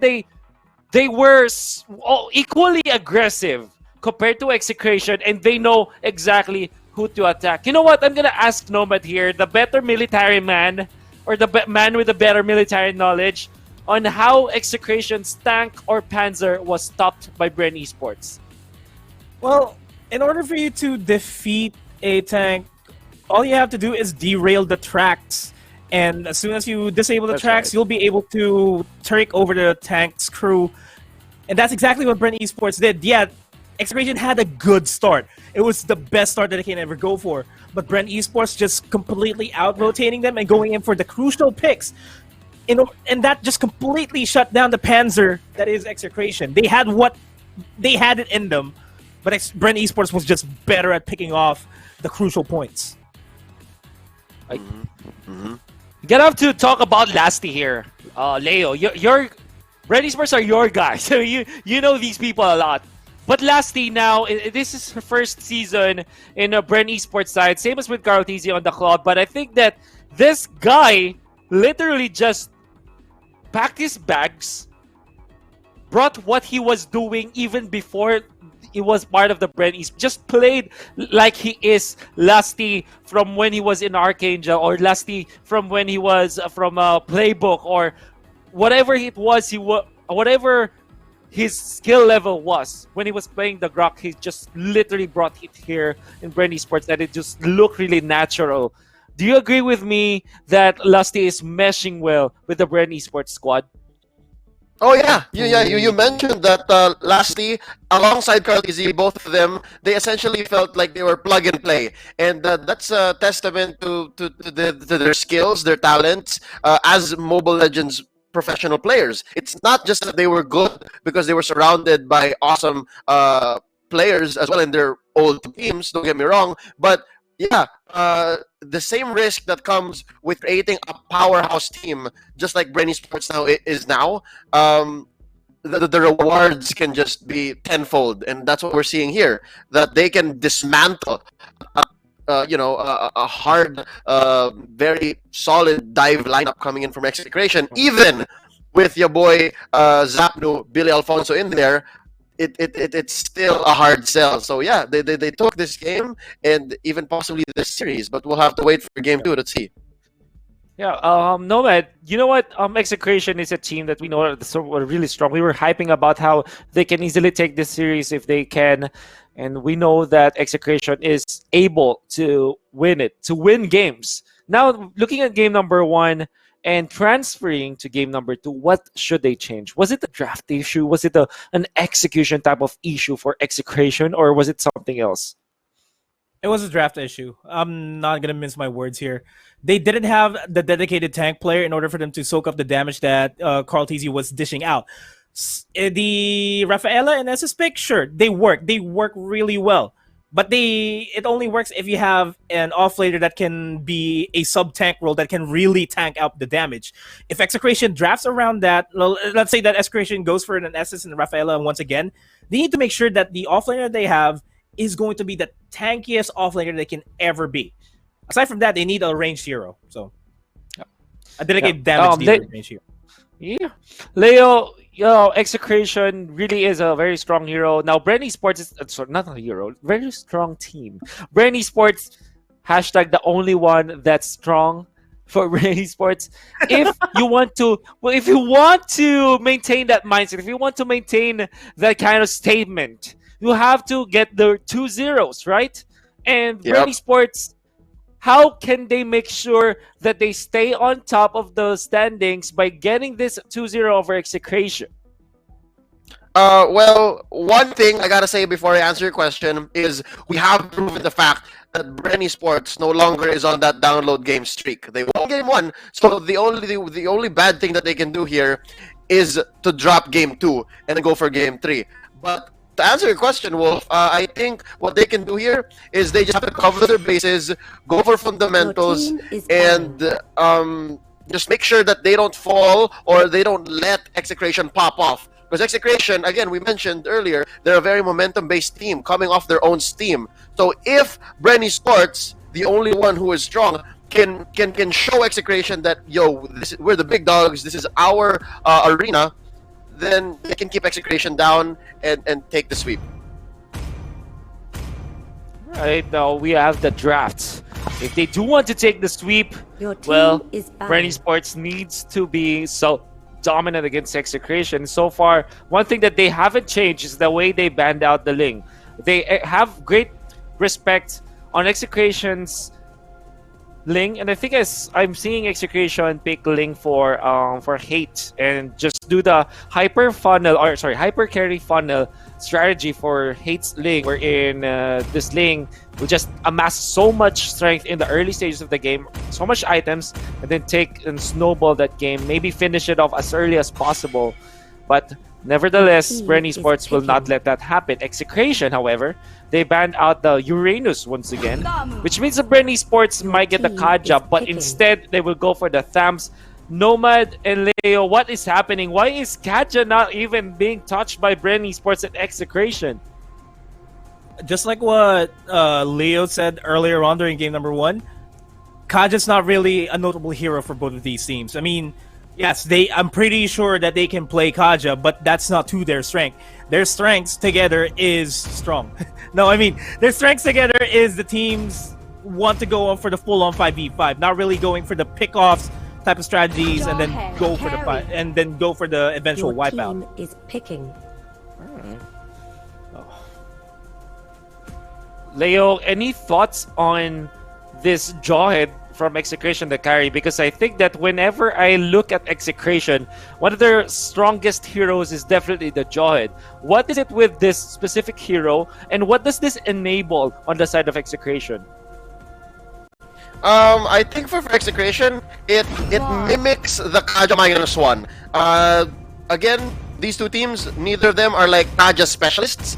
But for Execration, I think the reason why they don't want Kaja is because it relies on the follow-through. Jawhead here, he can come in with the full combo, Unstoppable Force, Ejector, and just burst down his target single-handedly. I think that's why Execration wants that. And again, it's not the pull, it's not a Divine Judgment. It's an Ejector, so they can throw you into the Lion's pit, if you will, and have the rest of the squad take care of you. I think that's why they want the Jawhead. Okay. Now Atlas is gonna be picked here by Bren Esports. This is what I'm really excited about. I think we've had a taste of the Atlas in the first series to great effect with ONIC PH really successful with it. Now Bren Esports, this team, we know that this is an able team to show us very entertaining Atlas plays, right? Like flicker into the so-called RKO that we know. And that's gonna be really exciting. But Bren Esports, aside from the fact that they took this Atlas, they went back to the Claude. You know what? Claude is not a hero that's really the best in the business. Actually, this hero was nerfed. But what do teams see in Claude right now that he is now being picked, even prioritized by teams? Nomad and Leo. Well, you really can't go wrong with the Blazing Duet. As soon as you have the right items, one Blazing Duet is gonna guarantee the HP of Execration, if that's even the word. And that's what teams want to go for. Teams that can, the heroes that can really dish out a lot of damage in a short amount of time. Yeah, I think it's that reliable damage. Again, in an almost AoE-like manner with the Blazing Duet. But I believe it's also just the mobility. The benefits that the battle BMI, battle mirror image. We've been calling it BMI for so long. Battle mirror image. There you go. But BMI is mobile like no other found on any marksman in the game. So I think that alone makes him a replaceable choice when you're gonna go for the hyper funnel or hyper carry strategy. So yeah, he's become valid once more. He's become a top pick once more because of that. Okay. Now, in terms of being valid, Execration still thinks that this Rafaela is a valid pick. However, Bren Esports is gonna be picking out the Angela, which means that this is an Atlas Angela support. Or, hear me out. Hear me out here. Do not be surprised. You know what? Angela is being picked as an offlaner. In many times that we see, it is comboed up with the Claude. And imagine a Claude with the Blazing Duet jumping in BMI with the Angela.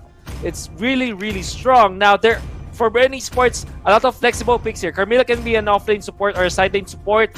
Sidelane slash support, I mean. Thams can also do the same thing. And we don't know if this Angela is a support or not. But you know what? Let's leave it up to Bren Esports on how they will utilize it. Execration closing it up with the Lolita. A very solid lineup from Execration as well. Different from the previous one. Now the question is, from you guys, from Nomad and Leo, who do you think is going to win this? And how are they going to win it? I'm sorry, man. I'm not feeling the Lolita pick from Execration. What? I'm not feeling the Lolita pick from Execration. Take it easy. I'm figuring this out, alright? It's a phase. Right, it's a phase. I lost it. It's a phase. Okay, alright. Yeah, you lost me there, but hey. Lolita as a last pick, I'm not feeling it for Execration, and I feel, just like what you said, the Angela Claude combo paired with an Atlas. Pair that with an Atlas. The Blazing Duet is going to dish out a lot of damage, and Claude's going to be able to survive. If a Numenor Blast is going to get charged up, Claude will be able to escape and not going to be a target anymore for Execration to chase. All right. Yeah. It seems like a difference. Still with us. Yeah, it seems like it's a different song we're singing now, as the unorthodox pick on the Angela is what we're noticing on the side of Bren Esports. But I think I'll have to note that in the lineup of the one who's only strong, is I feel like there's a lack of damage. You take out the Claude out of the equation, and they seem like they're just a walking wall. There's a lot of heal there, there's a lot of chunkiness, but really you need the Claude to really pop off. So with that being said, it's a little iffy, and Execration just might be able to pull this off. I'm maybe 60-40. 60-40. All right. So there's a little bit of a split here between Nomad and Leo in terms of how they see the game happening. But I think the real action will now happen as we are going to pass it on to our casters. Swarly and Reptar, take us through the action.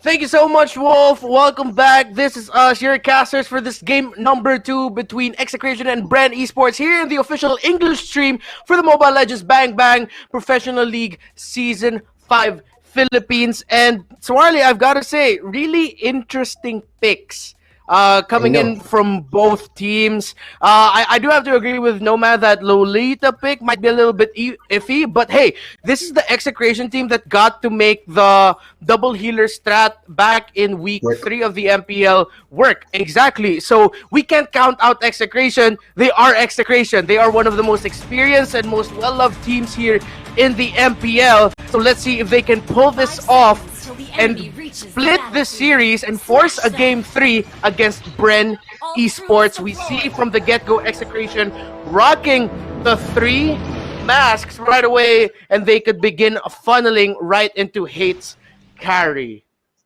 So lastly is actually going to be playing the Atlas here as well for Bren. So it's going to be interesting to see how effective he will be on that hero. I mean, he made his name as the Grok. Will he wow us with his Atlas? That still remains to be seen, but definitely, lastly, a player of very high mechanical skill.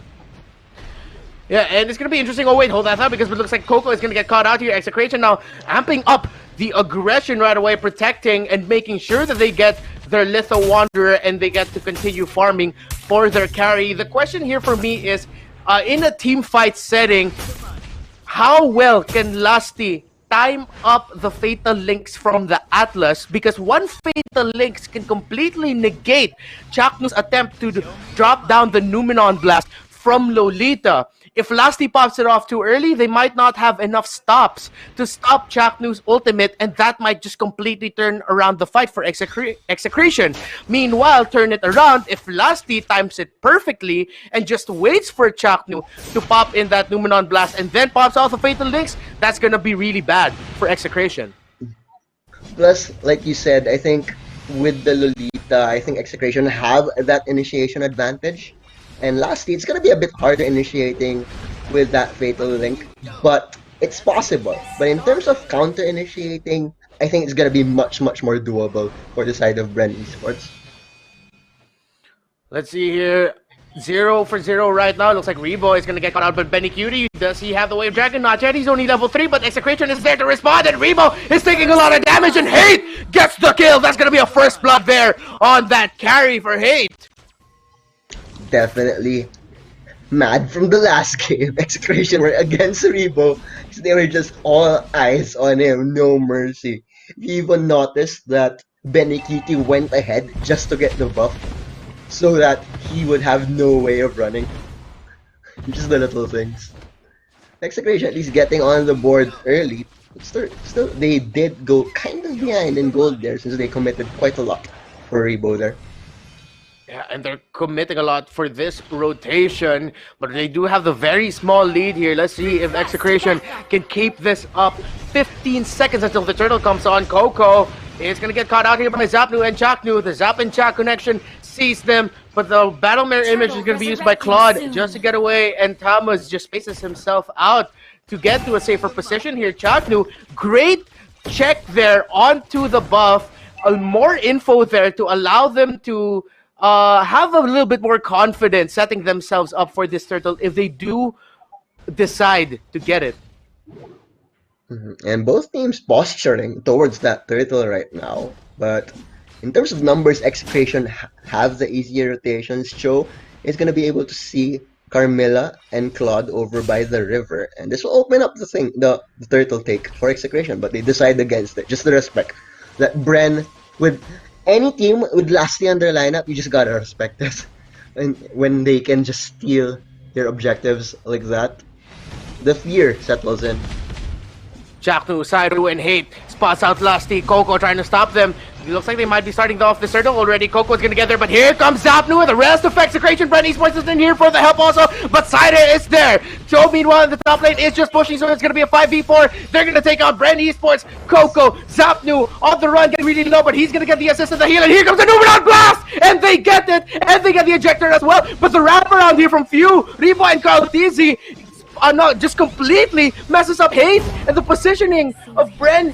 Of Execration there, and that one wraparound just messes up the momentum that Execration found. They had the fantastic setup, they had the advantage for that team fight, but they just did not expect that wraparound from Bren Esports. But just as I say that, Execration is still in this fight. Saire taking the brunt of the damage, but here comes Coco and here comes Claude. Will they be able to handle this? Execration onslaught, the shutdown on the Claude. Coco still fighting through it. Benny Cutie has to re-find the perfect position. They take out the Lolita, and Bren Esports have the control. Execration not able to turn it around completely, and we are going to be seeing a reset from these two teams.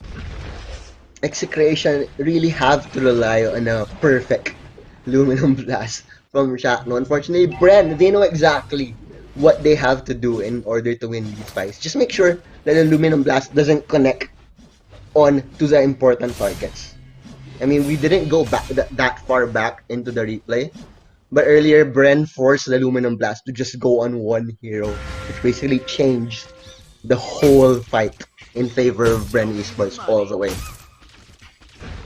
Benny Cutie, though, valiant effort, had the right idea, but he just took too much damage from Lusty when that perfect match came back, and then combined with that Annihilate was just a little bit too much for Chaknu and Benny Cutie. But Execration is still going to be going for this turtle, really focusing on the objectives right now. Benny Cutie finds the zoning that they need. Way of Dragon goes in. They kick Rebo all the way to where Rebo doesn't want to be. What a play there by Benny Cutie, and Execration might turn this just around. But Coco with a Continent Inferno taking too much damage, but he's still up somehow. That's a double kill for Benny Cutie. Chaknu now spots out Few. They get the stun on Few. Zapnu with the unstoppable force. Here comes the Numenon Blast. They get the stun. Lasty though, here he comes on that Atlas. Benny Cutie just tried to get away from that, so it's Zapnu and Few one-on-one. Few forced to back, and that is gonna be a win there for Execration. And Execration playing like split second perfectly there, because Rebo managed to get the Aegis off on the Angela, and they killed her just in time. A split second later, Bren could have turned that around while Kaltizi was way up in the top lane. But yeah, Execration managed to make their gamble pay off. And you expect this from a team like Execration. If they can take risks, no matter how dangerous, they will go for it. No hesitation whatsoever. And that's what makes people fall in love with them. Exactly. Oh, Lasty! Oh my goodness, that Fatal Links with the blazing duet from out of nowhere! Bren Esports, Lusty setting up the play, but now Benny Cutie might have just been able to get Carl Tizzy, but Carl Tizzy gets to get away. Hate now getting really low. He's on the run. He gets taken out, and that was all Atlas, all Lusty. That Fatal Links followed up by Carl Tizzy's blazing duet.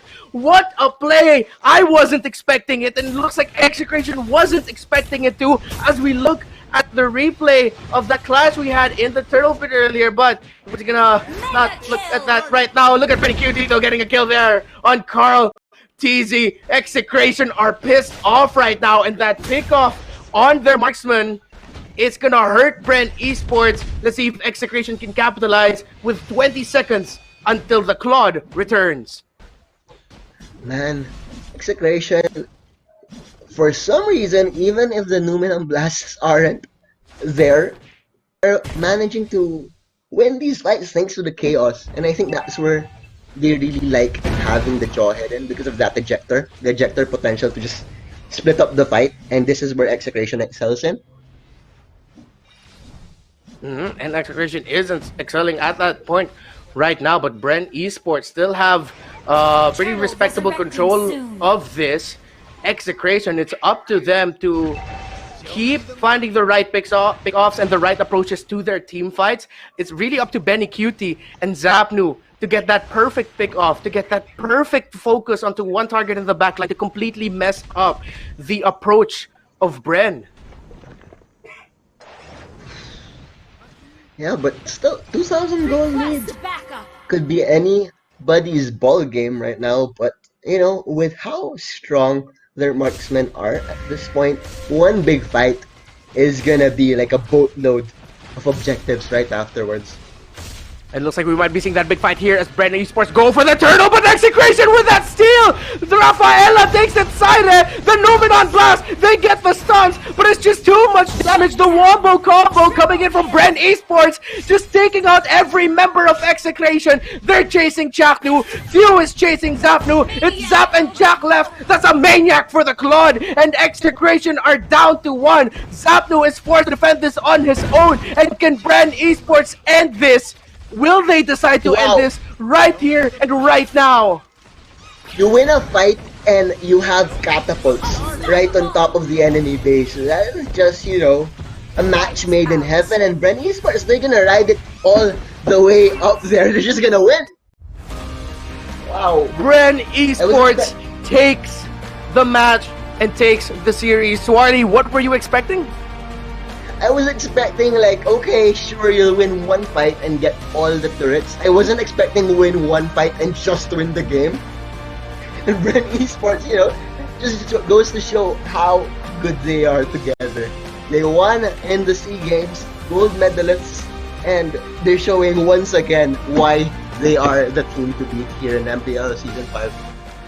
Yeah, but I really feel that this could have been anybody's game. Unlike the first game where it was a little bit more one-sided, Execration were playing so well in this game, but in the end, the Wombo combo of the Angela on the Atlas or whoever, combined with the Blazing Duets followed by Claude, it just hurt Execration over and over again. And I really have to commend Lusty here for finding the perfect opportunity to enter with the Fatal Links.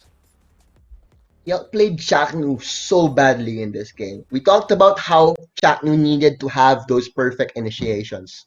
But lastly, he would not have any of it. Not in my house. And Bren easily take the sweep. And that is going to be 2-0 in favor of Bren. 2-0s all around. But let's see what our analysts think about that last game.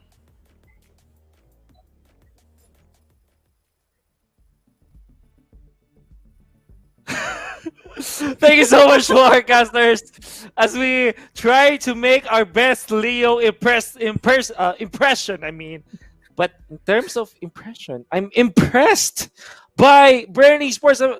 I did not think it will go that way at all. I think that even the casters were surprised on how one big team fight really changed what the game would look like. Before going on to Nomad, let's actually ask Leo how he's doing. How are you doing, Leo, and how was the game? I'm doing all right, I guess. I give your impressions maybe a 5 out of 10 and a 6 out of 10 respectively. But that game, I gotta say, 10 out of 10 for Bren. A little messy, but I think that's just because it is the nature of the beast. But they finished in such short order and in quick fashion. So I questioned if they had enough damage, and they showed us that yes, if you're able to funnel enough kills onto the bounty hunter Claude, the answer is yes, and they pulled through. So yeah, that's gonna be them going for the quick finish. All right, Nomad.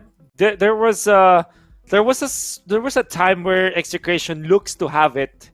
But then again, in the turtle fight, that's where it went wrong. I think I want to emphasize on two things, right? First is the turtle fight worked in favor of Bren Esports because Execration, they went in together. It was as if they are telling Bren Esports, hey guys, we're just here. Put in all your AoE skills in this spot and you can defeat us. It feels like that's how Execration did it. And then the second thing is, Bren Esports had a very nice push up top with the natural wave of minions pushing against Bren Esports already at the tier 2 or tier 3 turret, and this is because of their offlane wave clear. But what do you feel was the key factor there for Bren Esports on how they were able to win it against Execration? I'm not gonna lie, it's because of that fatal links from. Okay.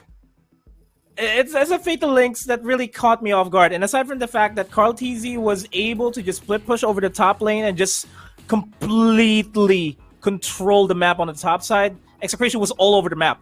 And going into some of these big team fights that we're seeing from Execration, they had the right mindset in terms of execution. We sort of forgot that Chaknu also is a good Lolita player, but at the end of the day, that's just one crowd control. Man, this is starting to get ridiculous, right? We know that Carmilla amplifies the crowd control so well, and if you couple it up with a player who can play so well with the Atlas, you're just in it for a treat. The MVP still goes to Carl TZ with a 10-2 performance. But I want to ask Leo here, who do you think is the standout player or players, if you want, in this specific game? I think the Carmilla. I gotta give it to the Carmilla here in this matchup. The last game in this series really was one of the reasons why, again, the glass cannon that is flawed, it's able to spread out the damage in a larger team fight. It's your ult, really, wherein you're able to share the CC, you're able to share the damage.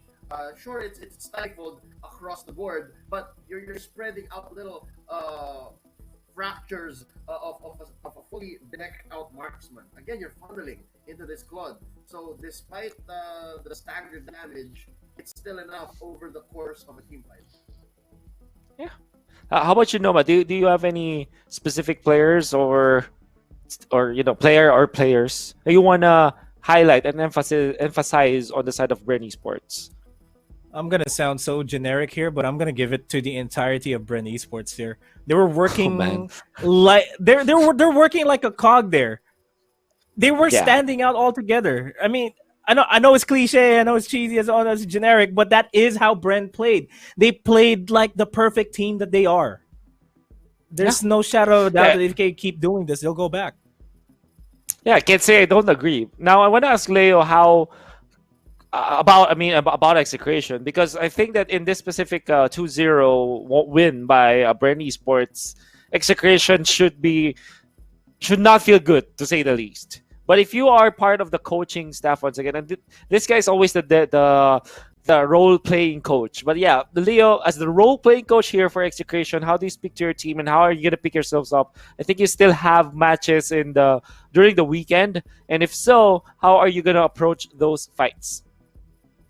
Well, I gotta for sure first of all, I gotta maybe try to throw around the blame, right? You gotta tell the boys that they played well. That Leo Mord strategy, it's good for shock and awe, but a team like Bren here, I'm pretty sure they studied it. In the week since we last saw it, I'm sure the boys over in the Bren HQ have looked through the VODs and studied it. So I don't want to throw around the blame, but if ever there is a few words I'm going to say for them to get back on it, so that in the next following days and weeks of the MPL season 5 here, they might be able to still secure their slot in the playoffs. They're far from falling off, I think. Or we're far from falling off if I am role-playing a coach. I'd say maybe learn a few more heroes and try not so much to rely on your momentum. Like, learn to play from behind is what I'm trying to say here. So, okay. Again, those are very vague, but it really does come down to the players then to follow through on that. That's my half of the job, and then the other half comes to them. Okay. How about you, Nomad? If there's a limited time that you're given, if you're Execration, to kind of take it back, I think that they have a match in a few days, or at least 1 day or 2 days at most, which means that they have the limited amount of time. What should they focus on, given this little time that they have to bring it back when they do face another opponent in MPL Season 5 regular season? I feel like they should be focusing more on their teamwork, and especially the draft. Because as far as I can tell, all I'm seeing is the same picks and almost the same picks and bans coming from Execration, which is really detrimental, especially in this meta where there are a lot of open heroes to pick that are really reliable in this meta. Yeah, so we hope to see the improvements from Execration, but Bren Esports, congratulations once again for their 2-0 series victory. This has been MPL Season 5 regular season that you're watching, and of course this is brought to us in part by Smart, and together with PLDT Smart Foundation in partnership with Smart, we can help our frontliners as we stand together to be the real heroes in these challenging times. Support our frontliners through SMS by texting donate to 3456. That's donate to 3456, and donation is open from April 22nd until July 16, 2020. MPL Season 5 is also brought to us by Realme smartphones and our official headset partner, Logitech G. And of course, the entirety of this is organized by Moonton. Guys, we are into the end of tonight's broadcast. We're reaching the end. Would like to know your last words to the viewers regarding MPL Season 5 and what we can expect more in the coming days. Go ahead, Nomad. This is better than the first 3 weeks, not gonna lie. We're gonna be expecting a lot of hard-hitting actions because the points are what matters here, and in order for them to get into the playoffs, they need to be in the top 8, and that's what these teams have to fight for. 2 more weeks, not a lot of time to work with for these teams. I'd say keep an eye on the people in the bottom. This is their last chance to scrape their way back into the playoffs. And last season, we saw the fall of 2 big champions in Archangel and Signal. It would suck to see here the boys from Sunsparks or even Blacklist International, because they've been trying to make it. This team, Blacklist, once known as Eagles, they've been trying to make it. So it would suck to see them, just once again fall short. But again, as Nomad said, the meta is shaping itself, and we can look forward to even hotter and tighter matches, and maybe not 2-0. We might even see all 3 games be fought out by our teams. That being said, hopefully you guys enjoyed our very first take on this new format of the MPL. All right. Yeah, I think that 2 things I want to take from what you said. Right, Nomad said that it's much better than the 3 weeks before, and maybe it is. Maybe we can expect really hyped matches and more entertaining matches in the coming days, coming weeks. But Leia said maybe we want to see 3 straight 3 series, right, man? We're playing online. Why not put it into the test? Why not go the distance, right, and entertain all of our viewers? But I guess that's it. That closes our broadcast for tonight. We will see you tomorrow for more Mobile Legends Professional League PH Season 5 action. This has been Nomad Leo and your panel host, Wolf. We'll see you in the next one.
Still waiting for your epic battle? Wait no more. Make the switch to Smart LTE.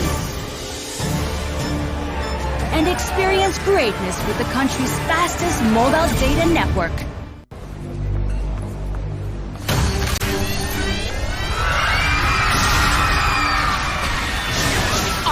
to be great? Now you can with the new Smart Giga Games 99.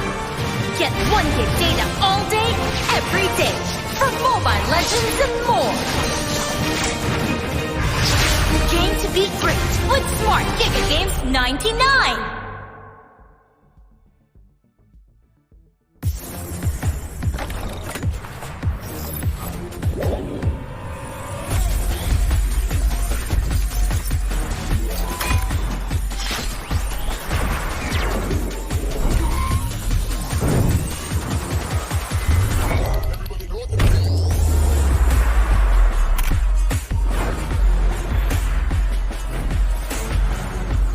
Realme 5i, quad camera battery king. Realme smartphone. Dare to leap.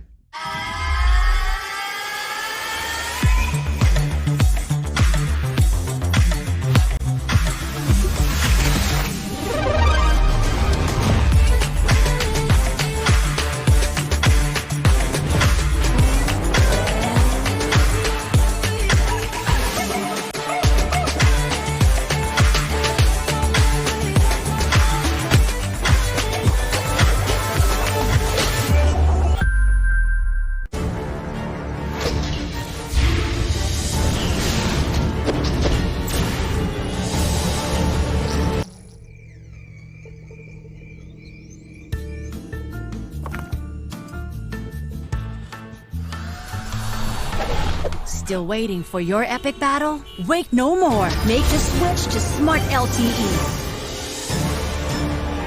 And experience greatness with the country's fastest mobile data network.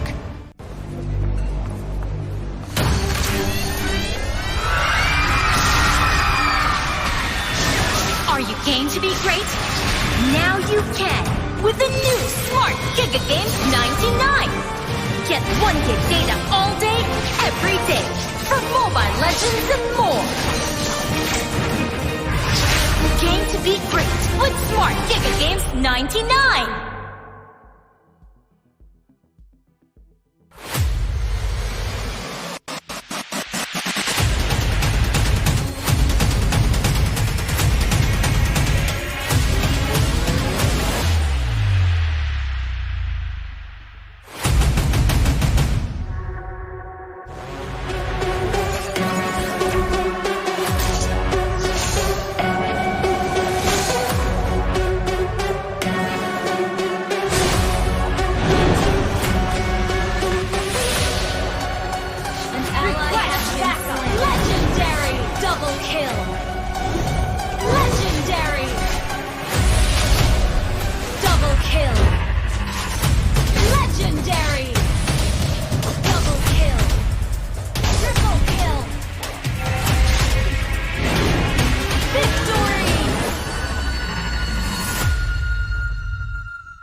Download for free. Mobile Legends Bang Bang.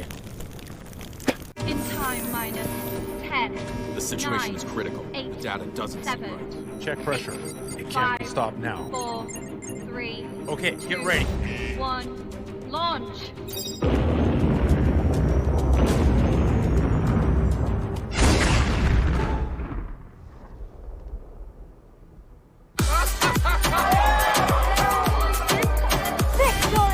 Game on! Party on!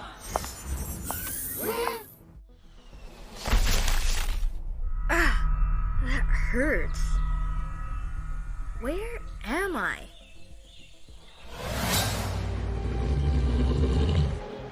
Stay back. Don't come near me or I will not go easy on you. Huh. You're hurt.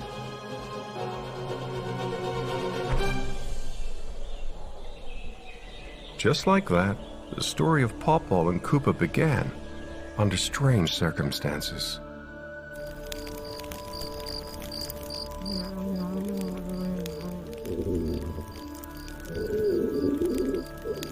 Wanna take a bite?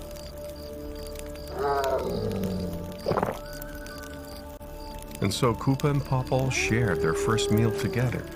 Despite being trapped in a dangerous pit, they both felt a warm feeling growing within their hearts.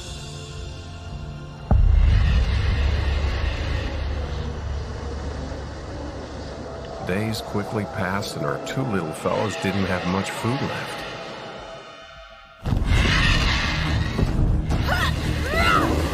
Shoot!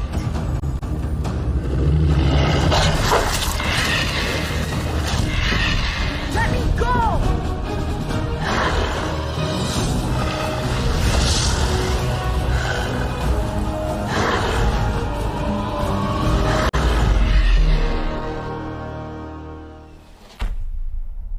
Ow! Huh? You saved me? I think I just found myself a new friend. Popple and Koopa are the best partners in the world!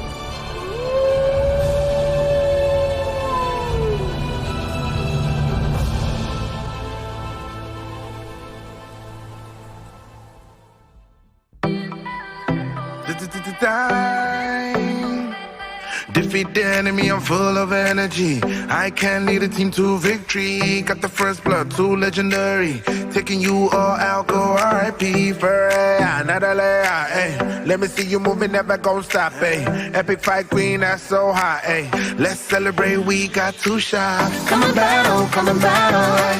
Let's hit the next level. Ay. Come and battle, come and battle. Ay. I'm the real game, right rebel from Earth to space. We party, place to place, honey, from Earth to space. Mobile Legends of the race. Party on. Game on. Game on.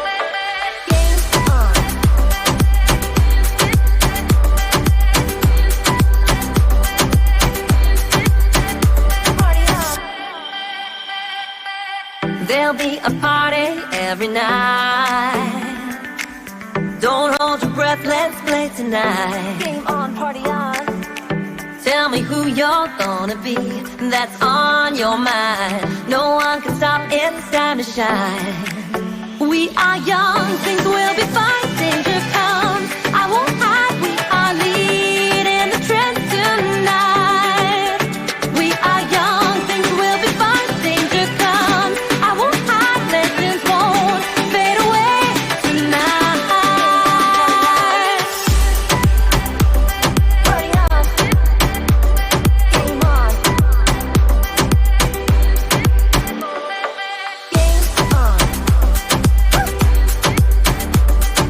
Game on. Party on. This is how we be topping our session. One family, that's how we present it. We got fans from all over the world and come together and we show them how we do it. Form team, fight for justice. We all gon' make it worth it. We gon' fight for the purpose. Fighting the evil with crystal brightness. Come and battle, come and battle. Ay. Let's hit the next level. Ay. Come and battle, come and battle. Ay. I'm the real game, right rebel from Earth to space. We party, place to place, honey, from Earth to space. Mobile Legends of the race.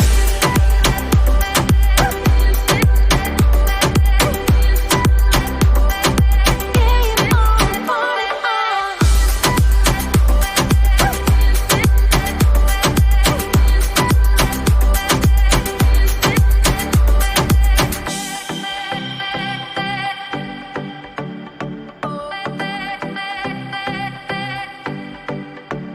Party on.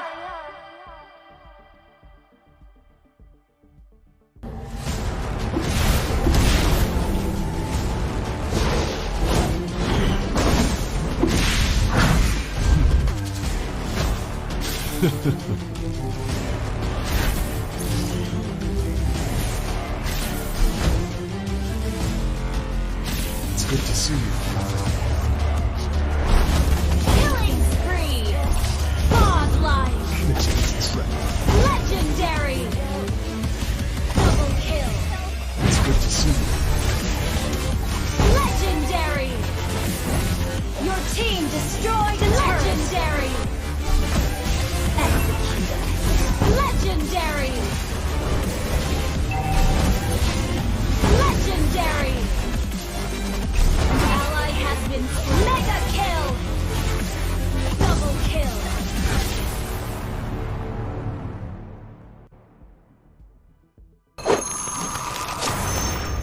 Download for free Mobile Legends Bang Bang.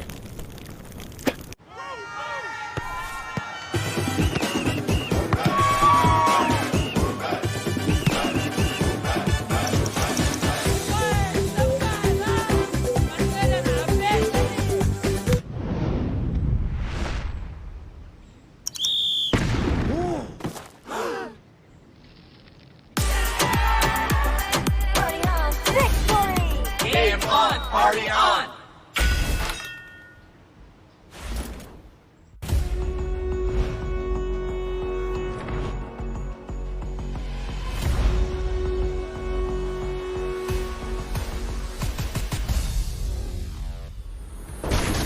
Experience the youth suffering. Legendary! Legendary! Triple kill! Maniac!